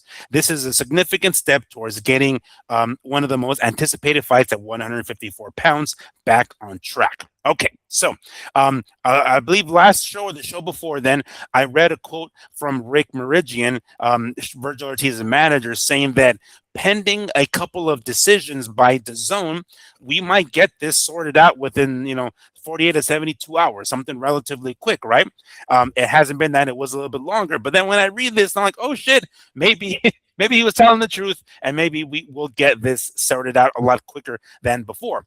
But I'm not sure. I don't know how many fights Ortiz had with Golden Boy to begin with, or how many more fights he had left on his contract. But it seems as though we might be coming to some sort of resolution, which includes a 3-fight deal. Now, I remember one of the reasons why they even went to court to begin with was because Oscar wasn't able to deliver the Ennis fight to Ortiz. But now here we are with some sort of resolution here on the horizon and a possible 3-fight. The way this made it seem is 3 more fights. I don't know how many he had to begin with, what I'm saying. But okay, Andrew, this is good news. We have heard Oscar say this as well, that we might, on one of his shows recently on DAZN, went as far as to say, yeah, we will get him back in the ring this fall. I think he said November, something like that. But okay. Good news. It looks like we have a resolution with this one, or at least it looks like it. And by the looks of things, Oscar won. Yeah, Oscar won. Kind of weird how they went out acting like this thing was totally broken, and here we are with 3 fights deal on the table. Who do you believe in all of this? Was there ever any real issue, or was the issue that you just didn't want to fight Boots at that time? Was it all a plan, right? As so much of what we say about Ortiz's whole career seems like it's always this comeback thing. It's always this there's always some reason. He's back yet again. I mean, Miguel, would we have said, oh, you know what? You know what I think is going to be the turnout of all this is a 3-fight deal is probably going to be coming down the pipeline here soon. Right. When we're reading Mr. Meridian's tweets all over our show, 3-fight deal coming out of that. Yeah, look for the best of him. He's trying to get you. And even Oscar too. Oscar's like, I will never work with that guy again. Yes. Boom, 3-fight deal. Let's get it on. Like, oh, damn, that was the quickest 180 I've ever seen. And then, like you said the other day, remember when the fight was over and they all of a sudden they were like, yeah, let's sign now. Like, oh, wait a minute, now you guys are ready. Now we're yeah. Was they just nervous on taking the Boots fight first? Weird, but I don't know who to believe anymore. But it backfired on them, because now not only are we still kind of back to square one, but now Boots has 2 belts. He has more leverage to negotiate, and he got more experience. He fucking whooped the living piss out of Xander Zayas. He went and he whooped his ass, right, and looked great. I wouldn't say he's, the face of boxing, but he's much more popular now. People know who he is, at least a little bit more. So, I mean, realistically, they kind of fucked up. They did mess up in the sense that they are going to lose some money for the Ennis fight. It won't be a lot, and from the sounds of it, they're going to have one comeback fight, so they kind of make that up on the comeback fight, right? So yeah, it's dude, wow, what a turnaround here, because now it does seem like it's possible it was all just a show to get out of the negotiating for the Boots fight. Maybe they weren't. Maybe they needed to see someone else go up against him. Yeah, that's what I'm saying. Like I'm thinking, but it backfired because now, boom. It's kind of like. I mean, I'm not gonna compare them necessarily, but I'm remembering Cotto and Margarito. There was a time where Arum thought he had the fight made.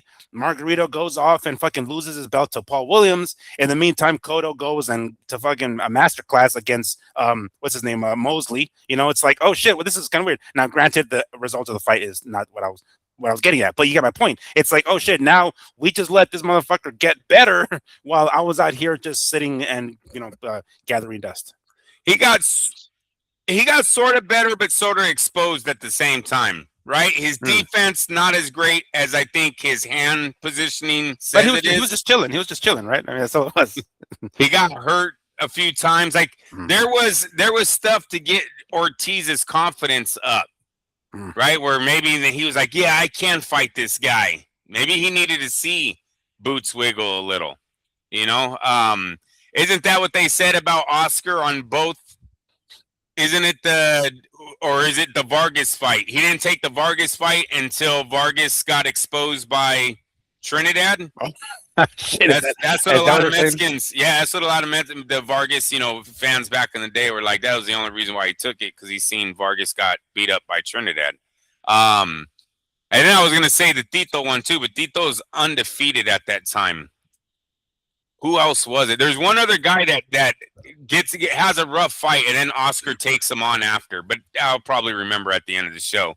But Oscar has been accused of doing that himself, right? So who knows? I don't like it. Let's just hope Ortiz gets on with his career. We get to see him in a huge fight here soon. It would suck if a warm-up fight ended in injury and prolonged something else into the middle of 2027 or something. I mean, what are we talking about here? Or a tune-up fight, period. Like, I mean, I get it. He's been out of the ring, but it's like, even if he comes out of the fight unscathed, what did you say last week? He's not just battling these motherfuckers. He's battling his damn intestines. He's battling his illness. Yeah. It's like, damn it, we just wasted a fight there that could have been, Ennis. This one. But now we're going to have to wait God knows how much longer, and maybe even extend his contract much longer. Because, according to what this is saying, one of those 3 fights will be with Ennis. For all we know, it's the fucking third, and maybe we have 2 damn fights of Ortiz and somebody else before we get him and Ennis. Right. Yeah. But it's good news to some degree that we got some sort of resolution or coming at least, because even what you said, like with him saying or possibly sitting back and saying, let's see him get rocked first, or let's see him fight somebody else first, and then be like, all right, now we can. I mean, that kind of is right, because then you look at his tweets and he's like, oh yeah, okay, I'm ready now. Like, oh, you motherfuckers. That has to be what it was, right? Yeah, to some degree, yes, sir. Yeah, but it's still good news, some good news that they're going to come to some sort of resolution on this. But it's so weird that at the end, and I thought if they were to fix something, Oscar and Vergil, that they're going to be like, all right, Vergil kind of says, fine. Let me just go ahead and fight out my contract with you. It's like, no, we're going to add 3 more fucking fights to this shit. Like, what the hell? What happened? Like, I kind of get the impression now that maybe there's a lot of people really in Vergil's ear, and he's maybe hearing over here of Meridian and then Oscar, and it's like, fuck. So whenever he's with Meridian, he's like, yeah, fuck Oscar, and then when he's with Oscar, he's like, oh yeah, 3 more fights, yeah. Like, it's almost like he just gets easily playing influenced. Shit. Yeah, they're playing both sides.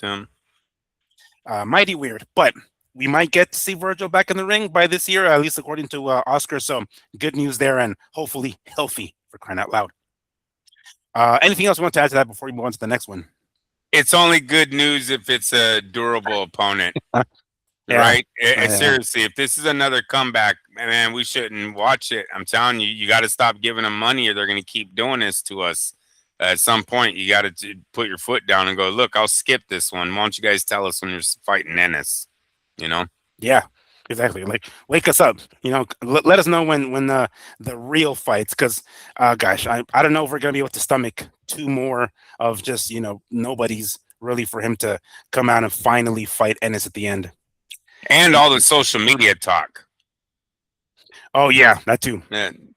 I don't know how the younger generations feel about it. Maybe it's entertaining to them, but a lot of hot air all over this internet now. Even when you talk about Haney and Davis and that whole situation down there, and Haney, who's calling out Tank now? Tank's not even in the fucking sport right now yet. Right. We're gonna keep calling out Tank's name all of a sudden. You know what I mean? It's just weird. All of it's just weird. And not weird. It's just all a bunch of bullshit. Hot air, right? Wolf tickets. Like, talk when you guys sign a fucking fight. How about that? Hey, all these lures that are being thrown out, like, let's see how hot this is. And if it gets 20,000 likes or, 5,000, then maybe Turkey will fucking look at it. I feel like that's all that's being done to us now, is we're getting played with all these match. It's like they throw out these dream matches just to see which one catches fire, goes viral, and then they look at putting it together. But, I mean, how many matchups could Devin Haney be in 2 fucking years without being in one? Yeah. Yeah, and you know what? I just realized when did Devin Haney turn into, like, this fucking, like, Floyd Mayweather, bro? Who's demanding the Haney ticket? I mean, not that. But, I mean, when he gets $16 million for a fucking fight from us, it's like, I'm not in a rush to get back in the ring. And it didn't occur to me until I read it recently. He has yet to fight in 2026. His last fight was in November. It's like, what the fuck, dude? Like, come on. Where's, you want to unify the belts? So, whatever it is you want to do, we'll get it going, bro. Because, like, it's almost like, yeah, I'm going to fight this dude, I'm going to fight that dude. I'm like, well, I don't give a fuck if you say it. Are we signing contracts here? Or is the ink drying yet? Or what the fuck? Yeah, I mean, from the sounds of it, he's Floyd Mayweather when you talk to his dad or when you listen to his dad, yet he's got no major fight in the works or down on the pipeline. A bunch of what? They're gonna have a bid, first bid for the Davis fight. Dude, that fight's not big. What the fuck are you gonna have a purse bid for? 3 million? 5 million?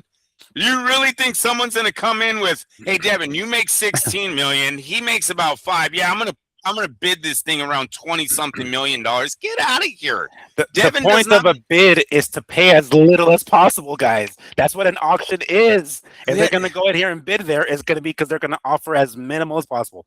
Yeah, I don't understand where they think the Devin Haney demand is right now. The kid got paid $16 million to be on the undercard too. He wasn't even the main event that night. we haven't even seen him as it. Well, we seen him with Ryan, and those numbers weren't great. The Ryan Devin numbers weren't great. It was Ryan and Tank.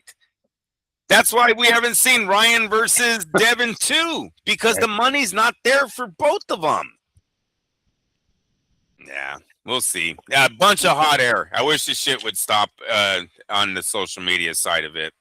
I don't care about your sparring sessions, and I don't care about who you don't like, and you'll fight if Turkey wants it. Right, exactly.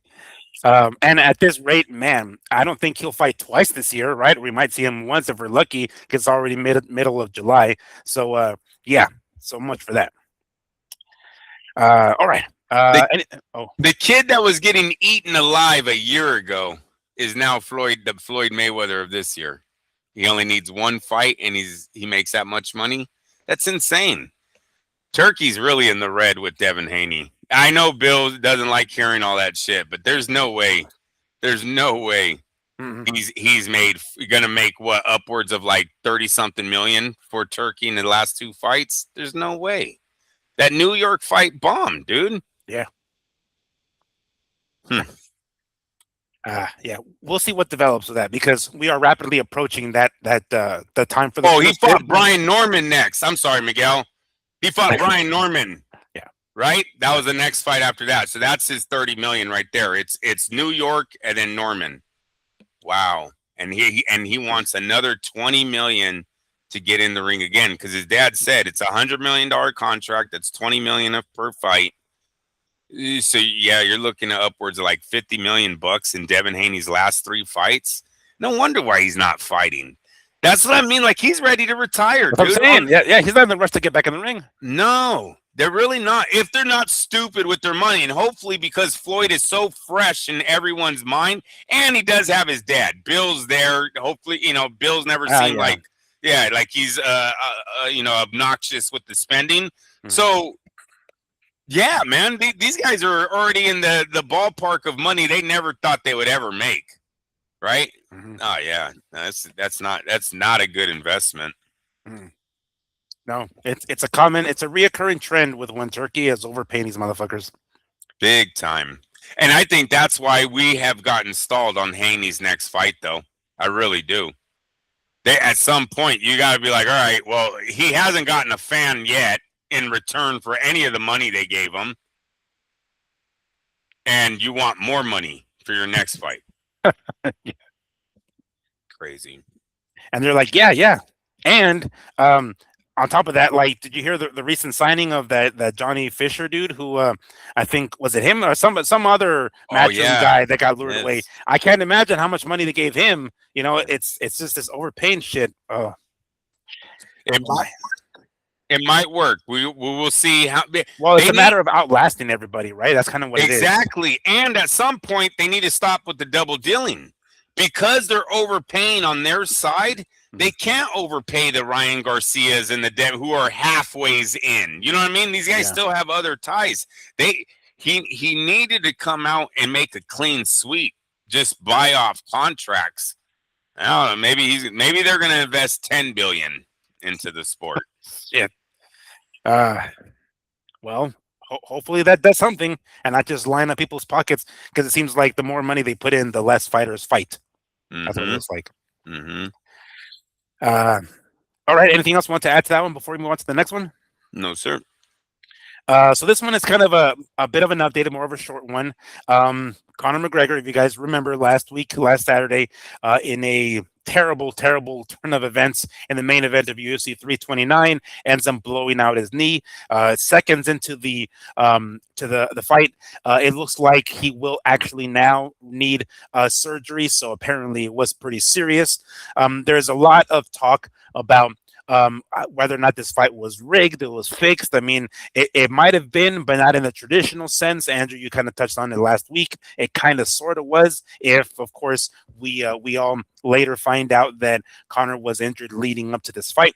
But he is going to need surgery, and he's going to be out for a while. But there's one very unique stat that Andrew brought to my attention, that this is kind of crazy that we have to actually read here. Sports books reportedly won over $500 million on McGregor's UFC return. Let me go ahead and read this article here, and that's a quick paragraph, a few paragraphs. Sportsbook have reportedly won more than $500 million on Conor McGregor's UFC return after the biggest star in combat sports blew out his knee just 69 seconds into the main event. The result was a nightmare for bettors and a massive sweat-free payday for the books. BetMGM, which is the app that I use on my phone, confirmed that McGregor versus Holloway was the most bet MMA event in that sportsbook's history and the second most bet combat event behind Jake Paul versus Mike Tyson. Ouch, behind them, Jesus. Even though McGregor entered in as a plus 200, 240 underdog, he was still the most bet fighter of the night by both ticket counts and total money wagered. After DraftKings 92 or at DraftKings 92% of the money and 68% of the tickets were reportedly on McGregor to win outright. The three most bet props at BetMGM were also tied to McGregor, including McGregor by KO TKO, McGregor by submission, or McGregor by decision. Every one of those tickets was dead after McGregor attempted a flying roundhouse kick, landed awkwardly, and could no longer put weight on his leg. The referee stopped the fight, yada yada. Meanwhile, sportsbooks cashed in within seconds in a fight better that had been loading up for weeks. Wow. That just, I mean, if there wasn't already a lot of speculation and, rumors and conspiracy theories flying around on this, when people look at this, there are more eyeballs onto this, on this fight than, just the results, the end results. Goddamn. Sorry. Dang, gosh darn it. $500 million on McGregor's return. Yeah, those are serious numbers. That's money that nobody wants to give back. I gotta say it was the perfect storm though. Mm-hmm.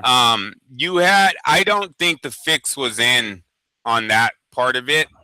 I think the fix came in when they realized they might have to give it back. I think that's when they were like, all right, can someone get McGregor on the phone? We will give you an extra $10 million cash. No one's gonna know about it.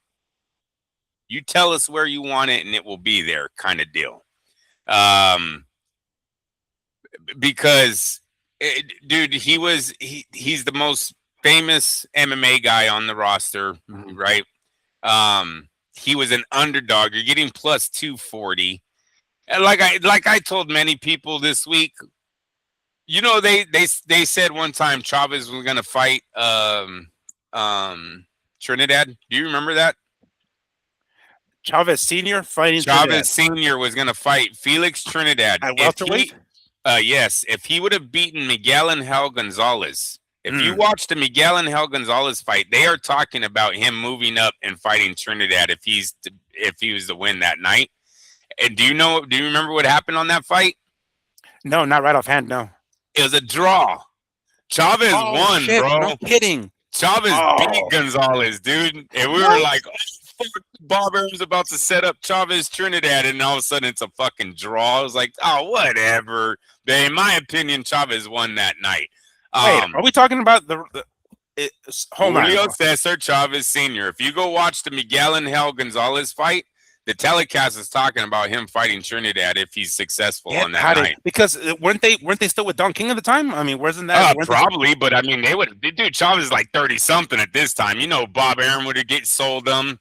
Gave him the Don King to Trinidad. It would have been a total money grab. And maybe not, because someone saved his ass by giving them that draw. Yeah. Right? Someone was like, no, we're not going to do this to him. But the Conor McGregor one, that's where that one, to me, that's where the fix was in. It was the perfect storm, though. Where I was going to go with the Chavez one? If he wins that fight, guess who I'm betting on? Yeah, that's who I'm fucking betting on. Wait, you're cutting out. You're screaming too much. I'm betting Chavez, bro. I don't give a fuck. I don't care. Yeah. It's Chavez, dude. He'll be the underdog, but fuck it. Yeah. too, but I'm still taking him. I don't. So that's what McGregor had going for him. He's got fans that are out there like, I don't give a shit. Give me plus 240 if he lands a punch. You know what I mean? He just has to land the one shot. It's a perfect storm, man. Perfect storm. I don't think the casinos did anything wrong there. That's our dumbass fans, degenerate gamblers out there thinking, they were going to land a miracle shot. The guys with the real knowledge or whatever, the real gamblers, I mean, they were saying it from the very beginning. This is going to be a slaughter. He's not prepared for this type of fight. He's not. And dude, were they absolutely right? The guy throws one kick and blows out his knee. Because I remember Sonnen was the first one that I heard say it wasn't going to be a good night for McGregor. I know he tried to play a little bit both sides of the fence as the fight got closer, but when it first was announced, yeah, he was out there like, no, he's not going to win this. This is one other guy said it was the easiest bet you could make. Was he right? Think he was right. Pretty sure. Hindsight in 2020, yeah, that's pretty right. It's the fucking one of the easiest bets ever, dude. 60 seconds, bro.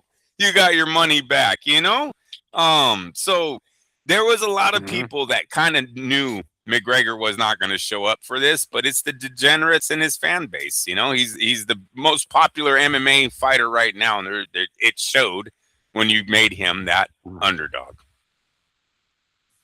Yeah, very true. But crazy stat. Holy shit. Boy, the casino sure raked in. And I mean, they do anyway, but man, on one night, that much is fucking bananas. Especially, I don't think I've ever heard of a 92% on one side of the betting. 92%. Can you imagine them looking at those numbers just kept climbing and climbing? They're like, what the fuck? He's not going to win this. Yeah. Because those guys are all on the inside, right? Trust me, if his knee was hurt, they probably already knew that too. Just going, dude, this is insane. We're about to make, cracking bottles way before that fight was over. Or popping bottles, don't want to crack a bottle, pop a bottle. Right. Pop a don't be cracking it like crack. No, no. There's some glass in that shot. Yeah, shit. Exactly. You ever seen those like those people how like they have those fancy champagne bottles and they have like a sword and they like remove the fucking cap, right? But they fuck up and ends up like spilling the whole damn champagne or whatever the hell it is, the bottle, and ends up cracking. We don't want any of that. We want to actually pop the motherfucker. All right. Anything else you want to add to that before we move on to the next one? You are right. Where are the numbers to that one? That's a very good. That's a very good one too, bro. Because we're in Wednesday now, and you would think they would at least given us a ballpark. Like, we don't have it yet, but let me tell you, it's in the 50 million range, or something like that. Like, that is kind of weird that it's Wednesday and we don't have numbers on McGregor yet. They basically they couldn't wait to tell us how much the fucking gate made, all this other shit, right? Breaking records. All right, cool. Well, this is kind of another one. I mean, I'm sure if this many people were betting on him, I would have to imagine a boatload of people more were fucking actually tuning in to watch on Paramount or whatever. Like, did the Paramount app fucking break down or some shit for so many people that tune in to watch it? Because they seem to be very quiet about their numbers. You're absolutely right on that too. The gambling shows that people watched. If Paramount's numbers aren't big, when is the UFC going to come out and start really talking about illegal streaming? What is it, piracy? Taking the fights for free. That's going to be a huge problem for them because they have a fan base that they're into that shit, dude. If these numbers don't get announced by Paramount, yet the gambling was this big, Vegas did this great, Sportsbook did this great, Dana White and them have a real huge problem with the illegal streaming. And I know they've tried to nip it in the bud. I know they have this company that's out there trying to, find these guys, shut them down. They might have to invest more money of that $7 billion. I mean, I'm talking about straight hackers. You might have to ruin guys' lives out there to get them to stop streaming your shit because it is truly affecting the Paramount numbers. And that's a great example of somebody's watching this shit. $500 million got turned over that night. Somebody's watching. It's just, how are they watching it? Yeah. Very, very true. Very true. I would have to imagine a lot of fucking eyeballs were on there, and you just can't keep track of all of them.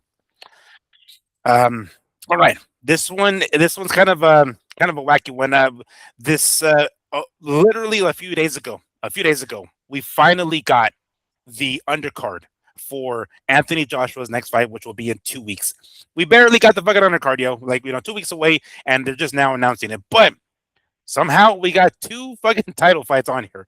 Obviously, these guys knew they were going to be on the card. It just wasn't released. But in addition to Anthony Joshua and Kristian Prenga, which is going to be the main event, this tune-up fight in Saudi Arabia that will be a warm-up fight before AJ fights Fury later on this year. We have Hamza Shiraz against Simon Zockenuber. I'm not sure I can pronounce it right, but Shiraz putting his WBO super middleweight championship on the line. That seems to be the co-main event from the way they're showing this graphic, and then the way they have the fights listed. And then the fight before that, we have Josh Kelly. Yes, that same Josh Kelly that no more than a show or two ago, we're talking about already maybe having a fight with Jaron Ennis, but apparently not. I cannot, for the life of me, pronounce his opponent's name. If you guys happen to remember, a few months back, I attended a fight here at the Fontainebleau, or might have been the Cosmopolitan. I forgot what it was. And the main event was supposed to be him, this guy's opponent. Unfortunately, his opponent at that night had some sort of serious medical emergency and basically was off to the hospital, and the fight fell through. That fight was supposed to have been an IBF title eliminator. Basically, it was going to be the winner of that gets Joshua Kelly next. Well, that the other gentleman who had a fallout, who fell through and wasn't able to fight that night, apparently he's still ill and not prepared. So boom, they throw in this dude who, for the life of me, I cannot pronounce his name, and I apologize. I can try to give his last name a try. Aguiarco. That's the best I can do. But it is going to be for the IBF 154-pound championship. So we have, bam, two title fights. Not bad. Andrew, if we have the $500 ultimate package, we get this fight for free. If we don't, we got to pay for it. So this is one of those, a minimum of 12 pay-per-views every year that DAZN is throwing at our faces here. So, yeah, it looks like we're going to get this fight. Now, I don't know how much they're charging for it because I haven't even, looked it up. But, all right, we got Anthony Joshua back in the ring. Cool. We got Shiraz with a title defense. We got Josh Kelly with a title defense. It's like a UK busting a nut on this one. It's like a UK dream, essentially. Not a bad card, but not pay-per-view worthy, right? We're not going to pay extra for this shit. Definitely not pay-per-view worthy here in the States. Maybe in the UK it would have been, but no, not over here.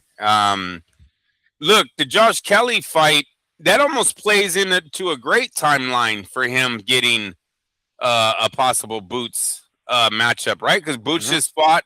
He's fighting now, and that puts him right in a great position to get that fight. Both of them would be ready. So yeah, that's a good spot for him to come out on TV, give another good performance, and maybe he gets the Ennis fight. Not pay-per-view worthy though. Very sad on that side. Really upset with DAZN if they let go of Ryan Garcia for their first year. Oh yeah. Could you imagine HBO being like, yeah, we're gonna up the charge for your guys' monthly subscription this year. Sorry about that. Oh yeah, and Manny Pacquiao won't be on it. Yeah. Bro, like, oh dude, how many? Let's see how this plays out. But I'm telling you, I don't think they would have had people subscribing if they knew they were going to be losing some major fights like this. Because this is just one. But how many fights are we not going to see on your golden ticket, right? Because Turkey gives you guys extra little money, or De La Hoya fucking gets drunk and sells his fighter off at the bar. I do not know how Oscar was able to pull that off when he's got ties to this whole new thing that they're trying over there, where they're forcing pay-per-view buys on their fucking subscribers. And you take your number one asset and don't put them on it? I'm totally canceling, man. I'll watch it on my phone. Yeah. No, I hear you. And I mean, there's from the very beginning, when you pointed out that they're going to give us, they are advertising this and trying to use it as a selling point. Hey, a minimum of 12 pay-per-views a year. And you pointed out, well, we don't know who the fuck's going to be on the pay-per-views. We don't even know who's going to be main eventing them. Why the hell would we want to buy them if we don't even know who the hell, ahead of time? Like, yeah, go ahead and sign the contract. We'll fill in the rest later. Like, oh, yeah, sure. What the fuck? And then to find out that one of their big money makers and the ones that get most attention isn't going to be on there. At least we think, at least that's the way they're trying to make it seem. Yeah, I'd be pretty pissed if I was one of the subscribers that paid over $500 for this additional whatever the shit, and I have to go watch it somewhere else. A fighter who fights on this streaming app anyway, and it's one of the golden ones. He's one of the fighters that should absolutely be involved in this golden ticket, or I don't know why I keep calling it the golden ticket. It's but ultimate package. Or something. Yeah. All right. Cool. Well, golden ticket sounds better, but ultimate package deal. It's just we'll see how that goes. But I definitely De La Hoya better say something tomorrow on the Clapback Thursdays about the TV rights thing. Oh, yeah. Oh, you know what? I was going to say that earlier. Fuck, my brain is all over the place. I thought today was Thursday. No, today's not Thursday. What the shit? Today's Wednesday. I was going to say that because, obviously it was Wednesday between the show. But it just, now that you said it, I was like, we haven't heard from that son of a bitch. Oh, yeah, well, it's still Wednesday. But yes, so yeah, we have ourselves finally we have ourselves a undercard for this fight. And I know that it's kind of flying under the radar, but on Friday the 24th we still have Fury fighting in this exhibition shit. I want to throw that in there just so you don't forget, because I'm sure come next week we'll remind you guys once more. Did you see that? I think, was it Mauricio Suleiman who made some sort of WBC belt for them too? He made some sort of belt for Tyson Fury and his next opponent, who his name of his opponent can't even come to mind right now. But anyway, he decided to throw that in there, even though it was, it's an exhibition and won't be aired over here and all this other bullshit. Apparently, he made it a point to make a belt for them too. It's almost like he's got a money scheme going on with these belts. Maybe he has like a family member that needed some work or something. He's like, instead of just giving him money, I make him make all these fucking titles for me, and I just pay his rent or whatever. I thought you were going in a completely different direction. Like, he's got some sweatshop in Mexico, and he's probably like, we'll sew in the fucking belts and shit. I thought that's where you were going. But you went and like, oh, maybe he's got a family member who does them. Like, okay, we'll go with that. Yeah. That sounds good. That sounds a lot better than what I thought we were gonna do. But yeah, it's weird, like life comes at you hecka weird. Here, this man and his father only needed so many belts. They got him their belts. They're good. Now all of a sudden, you freaking need a belt almost every fight. The belt maker must be like, fuck, life is weird. I never thought I'd be in this position, but it's Jose, right? Mauricio. Mauricio. He called again. Right, do another one. And what are they getting paid to make all these titles that are pointless? Mm-hmm. These titles will one day be sold on the internet for probably $100, bro. Guaranteed. Some of these fighters are going to lose these belts for fucking hundreds of dollars, not thousands. Yeah, I wonder if if Mauricio would have done this during the Mayweather era. Now, knowing that Mayweather is in the position that he is, if we're going to find these belts on eBay or some shit like that, like, at some point, I wouldn't be surprised if, and sometime in the future, we'll find one of those at some fucking collector's, people's collections. Oh, we definitely are, bro. He's handed out so many of these things. Not all these guys are going to be Muhammad Ali. No. They're going to be in hurt times, and you're going to see these things floating around for a few $100. So what I'm trying to tell you is that next time we have a show and I got a WBC commemorative WBC belt over my shoulder, you know where I got it. That's all I've been thinking about. I'm saying it. Right, exactly. It's like if miraculously you see one over Andrew's shoulder, it's because his wife got him a great fucking Christmas present this year, and he had to open that motherfucker up. Oh boy. But we got an undercard for that one. I just want to throw that one in there. Anything else you want to add to that? it's a good card. I'm not gonna say it's not a good card, but I want to pay for it. Anything else you want to add to that before we move on to the last topic here? I wouldn't pay for it, and I don't even know if you're gonna have boxing fans staying home from their birthday parties on this one. And it's in Saudi Arabia, so it's gonna be early in the morning here. Saturday morning, who's gonna fucking stay home and watch the shit? Nope, definitely not. Now they got some issues with that going on and moving forward. They got a lot of issues at DAZN because we're still not in casinos either. And maybe that's one good thing about Ryan and Conor being on Paramount. Paramount's in the casinos, right? We've seen that many times with the UFC. So at least when you go to the sports book and bet on the fucking thing, you could watch it too. Unlike with DAZN fights, you got to bet on it and go to your room. Right. And bring your fire stick with you or whatever they have. Tell them. Well, no, it's your Amazon fire stick. That's what the fuck it is. And your remote, and just log into their free Wi-Fi and order some room service or that stuff. But I almost forgot to mention this regarding Anthony Joshua, that it seems as though Turki Al-Sheikh is getting some pushback in regards to the time that they're going to actually have this Anthony Joshua and Tyson Fury fight in England. It seems as though they're getting Turki Al-Sheikh and his people are trying to get the fight at a certain time slot over there to where it airs on prime time over here in the US. And it seems as though a lot of people, even though in the UK, are like, no, like, fuck no, we're not doing this shit. And it's refreshing and kind of scary that there's people say no to Turkey because, the dude's got a lot of fucking power. But they're telling them no. And from what I'm reading here, it looks like the negotiations are like really falling apart. At the end of the day, Turkey wants to have the fight over there for the English fans, pretty much, right? But it's almost with a little caveat. It's almost like, all right, we'll put it over there for you guys, but we're going to do it at 4 a.m. or 2 a.m. What is this shit to get, the fight on prime time over here. He cares a lot about making sure that the fight airs at a certain time over here. I don't know if we're going to do that for, Canelo in Saudi Arabia later on. I mean, again, maybe this might be just a unique circumstance because of the significance of Anthony Joshua and Tyson Fury in the UK or England, whatever you want to call it. But Andrew, are we surprised that he's getting this much pushback? Because he's got a lot of yes men around him. He's a very powerful guy, and really, up until now, at least, everybody in the boxing circle have said yes to this dude. Nobody says no to him. But now he's getting finally like legitimate pushback here. Are we? I mean, for starters, is it good that we're doing it? And are you surprised?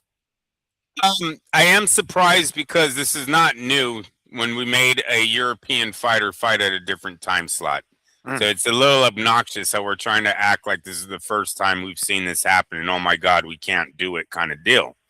What I'm starting to think is if Matchroom and Queensberry have if they have any power moves that they're doing behind the scenes to block Turkey from expanding into their area, right? Just make it as difficult as they can. Maybe they have a few friends out there that owe him some favors, the mayor being one of them. Sure. It's the only other thing I could think of, Miguel, is that these two are pretty old, man.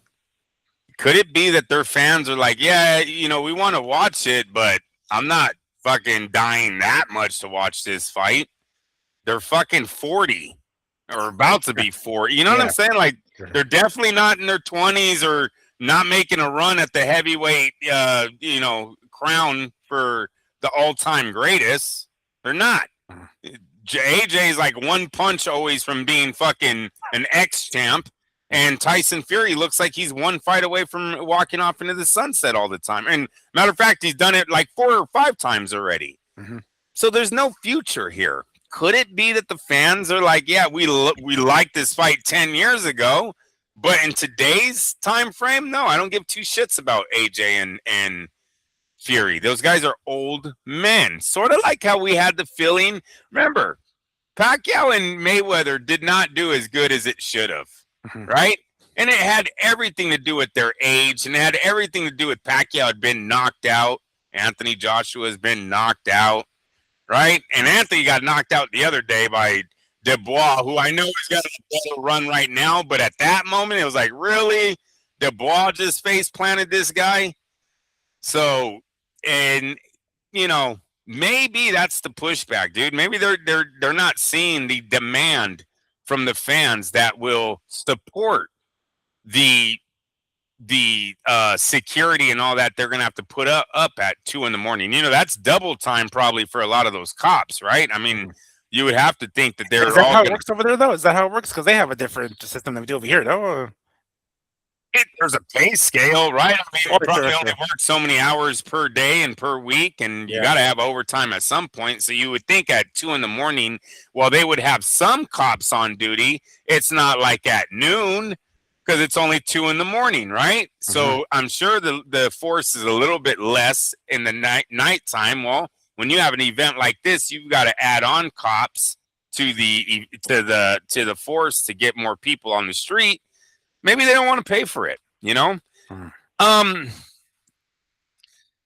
showing how Europe's been getting a little violent lately. Maybe the mayor's worried about putting a bunch of drunken fans on the streets at 2 a.m, you know, without having the proper amount of authorities out there. So there's a lot of things that could be pushing back on this. And it's not even unfortunately on the good thing for the fighters is that Turkey really wanted this fight, right?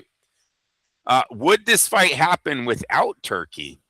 It's possible it wouldn't because both guys are demanding so much money and the money just might not be there anymore. Look, I know they're saying that AJ and Tyson are big stars in America. AJ, we really don't know yet. He had a great start with Jake Paul. Sure. Okay, we know the women are all in love with them. They're probably going to watch as soon as they put it on. Tyson Fury, I do not call a big star in America. That dude has had many fights in America. They were never giving us any kind of reports that these things were Mike Tyson-ish or Lennox Lewis at all.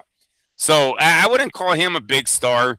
I think this has more to do with Netflix, dude. I really think it's Netflix is like, wait a minute, we're not giving you guys all this money to put this thing on at 3 p.m. And that's what HBO used to be, right? HBO used to say, wait a minute, we're the ones putting up the money, right? Because we know Turkey's putting up some, but Netflix is also doing it. So they got to have some say on the time slot. What if he would, you know, not that he would lose this one, but maybe in the future, Netflix goes, well, every time you're working with someone in the Europe, I guess we're going to be out because we're not doing 3 p.m. Right. Yeah. Good luck with that. We'll sit this one out. Yeah. Especially if they don't get as many eyeballs as they believe they are, right? Like maybe AJ didn't turn into Mike Tyson on that one fight with Jake Paul, and it was a flash in the pan sort of thing, you know? Then it really sucks that they put it on at 3 because I can guarantee you nobody's going to watch. You know, those 3 p.m. on Saturdays are a bad time slot, dude. You have a lot of people because that's 6 p.m. on the East Coast. It's 3 here. Those are prime times for people to be doing shit with family, friends, you know, maybe still at work, doing overtime. Oh, I hate when I miss a fight because of overtime. You know what I mean? But at 3 p.m, likely. That's very likely for a lot of people out there. They're not going to be at home ready to watch the walk-in. They're going to get home and the fight's on. That's not even a Saturday night at that point. It's a fucking another weekday. Yeah. It definitely doesn't make you want to stay home to watch it necessarily. You know, you got other shit going on, fucking baby showers to go to, or anything else for that matter. That by the time fight time comes around, you're barely tuning in, really. Yeah. All right. At least at 6 p.m. Your fight starting at like what 8 p.m. You're gonna spend the time with the family and try to get their ass out of it. You got to get them tired really quick, bro. But maybe by 5 p.m, just need one kid to say, "I want to go home." Wrap it up. Let's go.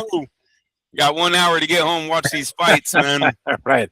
It's like, oh, you want to go tell your mother? Well, let's start packing. Yeah, start packing. That's why you had him running that mountain. Shut up. No. Shut up. Is that why you had him doing uphill sprints? Yeah, Like, yeah, let's that's what it climb to the top, you guys. All was. the way. Yeah, here, I'll help you guys. Come on, I'll give you a boost. Oh boy. All right, and then just one more thing before we call it a show here. I guess really more so just a reminder. We got some boxing this weekend. We have some boxing. Diego Pacheco will be back in the ring, young, undefeated super middleweight, taking on Immanuwel Aleem.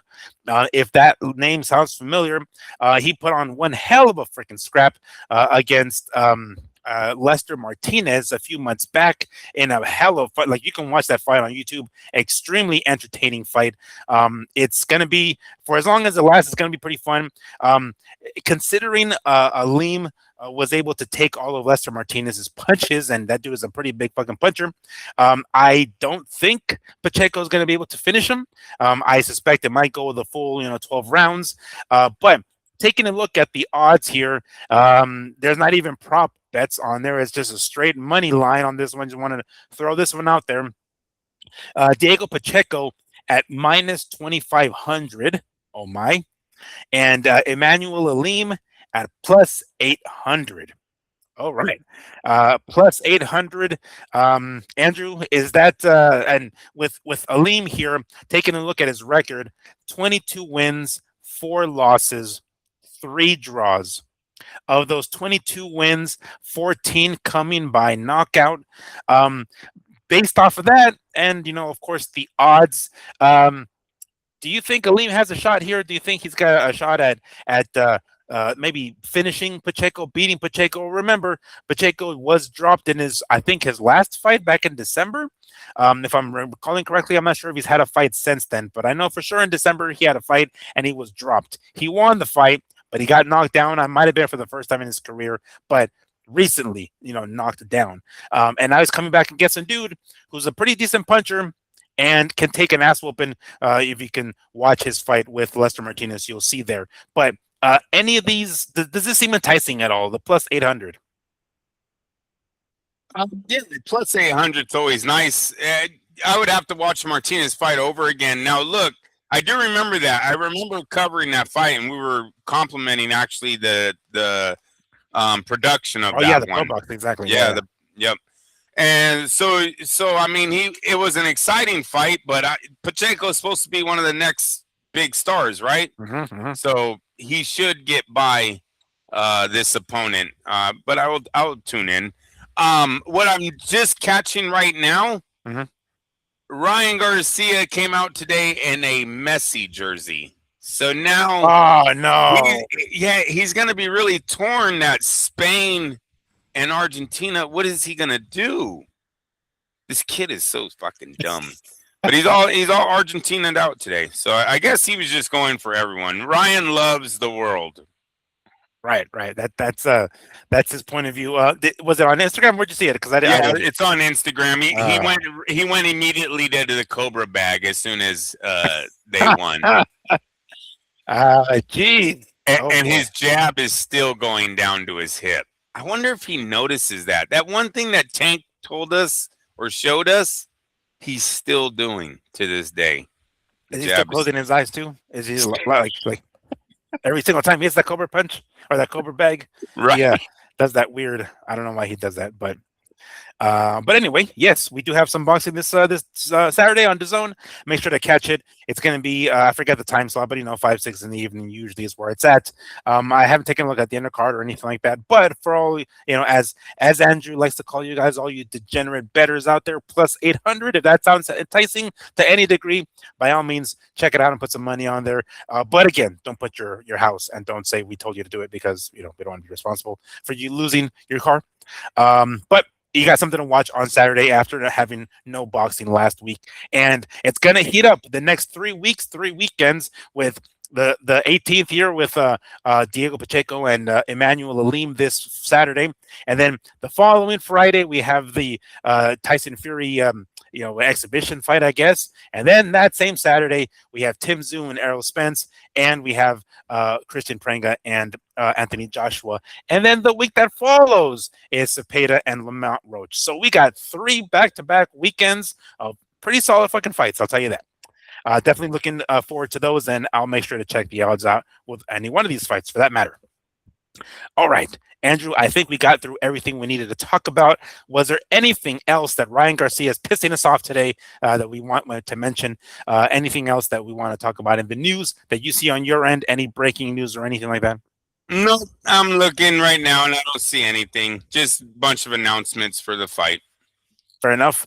I guess we can throw this in here at the very last minute. I'm assuming you saw the Argentina game, right? Argentina and England, and so it's Spain and Argentina, right at the end, right? That's who it is. Who do you got? Who do you got? We need a prediction. I think it's going to happen this Sunday. I think it is. Who do you think? You think Argentina's going to pull it off again? They're going to defend the title? That's right. I think it's going to be Messi all over again. Look, they were all leaning towards Argentina going into this.